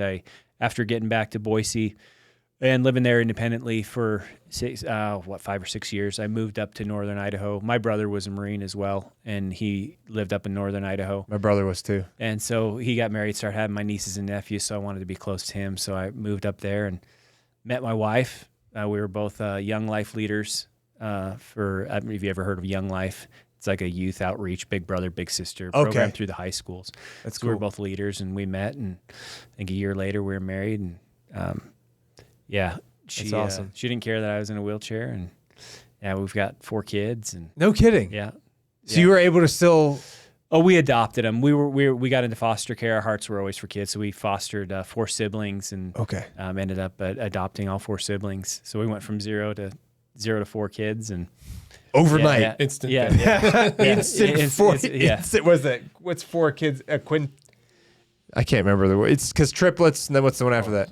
Quadruplets. Yeah, it's kind of like having instant quadruplets, like instant ramen, but kids. but yeah, we live up there in northern Idaho, and we homeschool all 4 of the kids. I know that you homeschool. You homeschool your kid, and that's awesome. Definitely, our faith is very, very important to us. And so you've essentially retired from active service to northern Idaho now, and you're still up there? Yep. Okay. And then you're still in Idaho as well, right? Yeah, Stayed around. I'm still in Idaho. Yeah. Boise area. Yeah. And then where did you end up going to? I'm here. I'm here in Boise. I wasn't sure where I wanted to end up after I got done because my plans were not going to end, or with the Marine Corps was not planning on stopping in 2006 when I retired. Yeah. So I kind of had to figure out what I wanted to do. So I spent most of that year after I got retired trying to figure out what I was going to do. So I visiting family, traveling the nation, and seeing what I wanted to do. And spending that year at Walter Reed and between Walter Reed and Bethesda, was a whole different perspective for me regarding what life is like, on that coast of the United States, and that whole experience, which was again all good for me and just my personal development. Just spending the time in that part of the nation and being exposed to some really cool stuff, when it comes to visiting, New York City, Philadelphia, and doing stuff with the Marine Corps, and continuing to serve in my own capacity while I was recovering at Walter Reed, and helping out Marines and families where I could, because we started to do this mentorship because, the war kept going. Even though we were removed from it and being wounded and evacuated, the war kept going. And myself and a couple of other Marines that were at Walter Reed at the time, we started making a habit when new guys were coming in that were going to be joining us at Walter Reed as amputees, and because it was an increasing number, we would take a trip out to see them while they were still doing inpatient care at Bethesda. Because the biggest thing we always had to combat was the unknown, because, how do you plan for losing a limb? Like, there's no expectation for that, especially for a young 20, 21-year-old Marine. Yeah, and what was your title there? Because, like when I got out of rehab, spinal cord rehab, they immediately retired me. I don't know about you. Did they immediately retire you? So because I was staff sergeant, I got myself out of the hospital faster than I should have.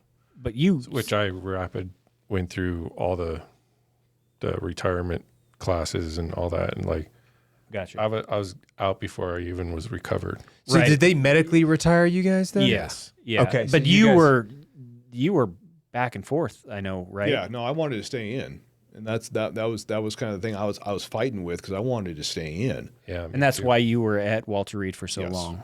Oh, okay. Because I was trying to recover to get myself to be physically fit to return to combat and return to the unit and get back out there. And during that process, and the doctors and everything were great at Walter Reed and at Bethesda, especially the surgeons at Bethesda, because they were able to save my hand, because the doctors in Germany told me that I was going to lose my hand. Yeah. And the first few weeks I'm at Bethesda, all they did was work on my hand. They kept my legs clean and wherever else, but they focused on doing the salvage for my hand, and they kept it. And I got most of the use of it, so I'm very happy about that. Oh, I'm sorry. I remember you in Bethesda. Your leg was amputated there. It did get amputated there. Yeah. But that was after they saved my hand. Below the knee? Okay. Yeah, below the knee. Okay. Yeah, you were going to go back to combat? Yeah, I was going to give it a go. I was going to try, and that I had to have that real hard conversation with myself, but also the perspective from the doctors. Because I wasn't done serving. I wanted to continue, and that's why I did the outreach stuff, but meeting the new Marines coming in there and just having to talk with them and their families too. The families don't know what to expect and deal with either. You know, I worked in a capacity where I worked with the liaison office in the hospitals, and I would drive a Suburban or a van. I go to Reagan or I go to Dulles and pick up the family members of these wounded Marines and take them to the airport. And it was always fun when I was with my staff sergeant, John Sebanowski, we would pick up a family members, and especially with the guys are wounded like myself or Chad, where they're missing limbs. Families have questions. They don't know what's going on. And of course, we're in the Marines in the vehicle with them, so they're asking questions. And Staff Sergeant Ski used to joke all the time and goes, "Hey, he's a wounded Marine. He's missing his leg. I'm not telling you which one, but he's driving." You know, I'm not telling you which one. just yes. And you know, 9 times out of 10, the family members were just immediately like, "Oh, so you seem normal. Like you seem like, because I'm in uniform, I'm still doing my part." I'm like, "Yeah, no, it's scary right now, but it's a process. It's going to be recovery. But yeah, they're going to be fine. They have to go through surgery and everything else. But it's like, you know, there is a part of your life that's past this. It's more than what you're dealing with right now. It's scary right now because you're dealing with a bunch of unknowns, but that's part of the thing that myself and a few of the other Marines that were at Walter Reed at the time in 2005 to early 2006, we made an effort to go meet with the families, meet with the wounded Marines coming in there, and talk to them and go, "Hey, it's scary right now, but here's what you're going to deal with. You're going to go through your surgeries. Your only mission the next couple of weeks is to get better. Yeah. Stay healthy, stay positive, stay up there. Once you get out, you're going to join us at Walter Reed. You're going to start your physical therapy. You're going to start your inpatient, outpatient care. Here's what we're going to look like. It's going to be pretty structured, and that's what you need. You need to have that schedule and the expectations and kind of lay it out to them. And then at one point, you're going to start your med board, and that's the whole waiting game. You know, and that's what took me so long, is because I didn't want to do the med board. I didn't want to get out. Yeah, you wanted to stay in. I wanted to stay in, but the doctors, in their right, pulled me aside and goes, "Hey, appreciate what you want to do. We will write your stuff however you want it. Right, wrong, whatever, it doesn't matter. If you want to stay in, we'll make it so you stay in. But know this, you will not be 100%. It is impossible for you to be 100%. You're missing part of yourself. You will not be cleared for combat. You will always be on temporary light duty. We cannot, in good faith, clear you to return to combat." Yeah. At that time, they weren't keeping wounded, period. No. Yeah. No, it changed, though, after that. It did change, because, you guys know who Nick Lavery is? I do. Yeah. He's a friend of mine. And he went back. Yeah. Yep. He went back. Different situation. Obviously, Special Forces, very different than conventional Marine Corps. Mm-hmm. But I can understand where you're coming from, because I would have felt like I needed a redemption match. I need a redemption match, and that's the thing. It's there's, we can play the what if game ad nauseum. Yeah. And go back, well, I could have done this better. I could have done this better. And it's not fair to ourselves. It's not. No, of course not. The way it worked out was the way it was supposed to. But at the end of the day, Joe, I'm still a 21-year-old Marine. I'm thinking, I'm not done fighting. Yeah. I need to get back out there, because I got some scores that need to get leveled up here, because I feel like I'm in the loss column right now. Yeah. And I don't need to be. I don't want to be. But the doctors were like, "Hey, just know this. We can get you back into the service. Yeah. You're going to work on a desk. You're going to be a clerk. You're going to be an admin." And I know you did not want to do that. I did not want to. After my experience, I mean, for everything that happened, being a tank crewman in the Marine Corps in combat with my brothers that I served with for years, highlight of my young life. Without potentially a large part of the rest of your life too. I mean, potentially, that's something that stays with you guys for the rest of your life. Those experiences, you'll remember things that you experienced in your 90s and up to 100. And it's more than just experience. It's just the feelings about it. Just like the stuff us spending time together at that. It's just that cohesion. I mean, that's exactly what we experienced in combat. It was so seamless. That's as close as you get to family without actually sharing the same blood. Oh, absolutely. You know what I'm saying? That is as close as you can get.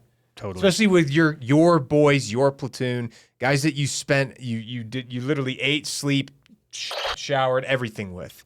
No. No, it's just one of those things. It's that emotion. I didn't want to give up on that. I wanted to feel that again. I wanted to share time with these guys again, or any other Marines that wanted to go back out there and go across the line with me again and go out there and go to fight. Yeah. But the doctors were like, "Hey man, appreciate that. Just know this is the reality of it. You deserve to do well in civilian life. Yeah. You deserve to have a life outside of this and go pursue that and go do well in that." I think the good thing is that you guys are still able to stay in touch with each other now that you've kind of reunited. You've all got each other's phone numbers and emails and contact lists. You can visit each other. you know, when you've got the ability to do so and the time to do so now. So that camaraderie will always be there, I think. And I think you're always able to see each other. And this year in particular, I think there's been a lot of group healing, talking about this, being around each other, dealing with this stuff. Because, you know, when Joe and I, we spared a lot of time together when we were both here, when he was living in Boise post-separation. Yeah. Him and I spent a lot of time hanging out, just him and I together. And just like, it was, you know, great time. But with the reality of stuff too, it's also some difficult times because what are him and I going to talk about? Well, what is anybody that goes through experiences like us always talk about? Well, we're going to go, hey, remember that really bad day we had in Iraq? You know, revisiting, rehashing those memories, and you know, it has nothing to do personally with him or myself or anything else. It's just at some point those memories just like, yeah, I don't want to revisit that. I don't want to touch that again. Love these guys to death. Yeah. I don't want to touch that memory again right now. I'm like, let's just kind of put it on the side. But when we had all four of us together for the first time this last May, like speaking for myself, like I felt a lot of growth, a lot of I can put aside anything else that happened on there, you know, take my own emotions and feelings out of it and just like enjoy the positive, which is this camaraderie, it's this brotherhood, And the fact that you're all still alive. exactly. That right there is like, because like not everybody can say that, you know. Yeah. So that I think that's valuable. Yeah, another thing, you know, like Mitch's story about wanting to get back in, you know, I'm glad, you know, I was paralyzed, so there wasn't any chance of staying in. Yeah. But I wouldn't want to go back after that experience, you know, and knowing it was a lot of healing for me to be able to see Fernando in May, because I didn't want to go back. No way I would want to go back there. And knowing that he had to stay there.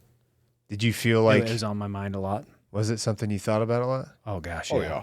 Did you guys all think about Fernando being out there still?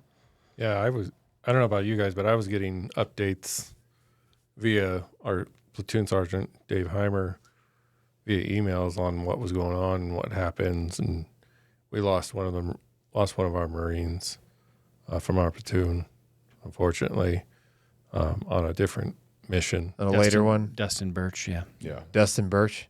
Yeah. Was it from an improvised explosive device again? His tank ran over an IED, and it disabled the track, and so they the crew jumped in a Humvee to take him back to base, and then that Humvee ran over Another IED. and then killed him. Yeah, Jesus. Killed Birch, and then the tank driver, Daniel Chavez, was also killed. So the tank lost 2 of the crew members to an IED, plus 3 of the infantrymen that were in the Humvee too. So all 5 Marines were killed in one IED blast while trying to recover the tank. Man. Yeah. Where did you end up moving to when you transitioned out, Fernando? I lived in Utah for a long time. I stayed in Salt Lake City, owned multiple businesses, and then just decided to be a little nomad, and I live in Texas now. Okay. Yeah. Texas, nice state. It's a beautiful it's good. state. Yeah. I'm in the Dallas-Fort Worth area, and I'm loving it. So Okay. probably stay there for a while. Yeah. Now, I got a lot of friends in Dallas, Fort Worth, Austin, San Antonio. Yeah, it's cool that they're all really close by each other. So Yeah, it's a good spot. There's a lot. I mean, there's good food down there. The land's relatively inexpensive. The cost of living is pretty living, all decent. that, They got great gun laws. If you like to They shoot do. guns, Yeah. I don't know if you know. I think they got good gun laws here in Idaho too. Fortunately, look, guys, I know you have to get out of here. There's an event tonight that you guys are all going to be going to, I believe. I appreciate each and every one of you being willing to come here and share your experiences. I appreciate Fernando. I know you were hesitant. and I understand why. But I appreciate you being willing to come up here and share your piece of the story, because it matters just as much as everybody else's piece of the story. It's not a whole story without him. Yeah, exactly. It's like you've got four quarters of one quarter. Well, if there's one quarter missing out of that quarter, it's only a 3/4 quarter. I know that's saying quarter many times. Maybe that's not the best comparison, but you get what I'm saying. You know what I'm saying? Like it kind of it helps bring the whole thing full circle, because there's all kinds of stuff that happened that maybe they weren't there present to see or hear or feel, and seeing these different things through each of your own eyes is a different perspective, and it's going to have a different flavor to it, you know, and you're going to remember things in a different way because experiencing it through your soul and your person is going to always vary from person to person. Sure. I appreciate you guys being willing to sit down with me, random Joe Schmo that you probably never heard of before, and being willing to share your story. It means a lot to me. I hope it was something that was of benefit to you guys in any way, and I hope that somebody else out there gains benefit from this as well, because this is Marine Corps history, this is military history, this is American history. I know it's only one small event. It might seem maybe it seems insignificant to you guys, but it's a significant event. It's the first tank that got blown up by an IED in Iraq. That's a pretty big deal. And then after that, obviously, probably happened a few more times as a result, because they started figuring out, okay, well, if a 600-pounder doesn't do it, then we'll make it a 1,000-pounder. Right. If a 1,000-pounder doesn't do it, we'll just make it a 2,000-pounder. And they just kept stacking it up, and getting to a point where eventually they were able to blow up tanks, MRAPs, whatever they wanted, everywhere. But regardless, point is your story is important. It's valuable, and I appreciate you guys being willing to come here and share it with us today, and sharing it with everybody else. So thank you. Yeah, we appreciate it. Thank you. Yeah, thanks, guys. Awesome.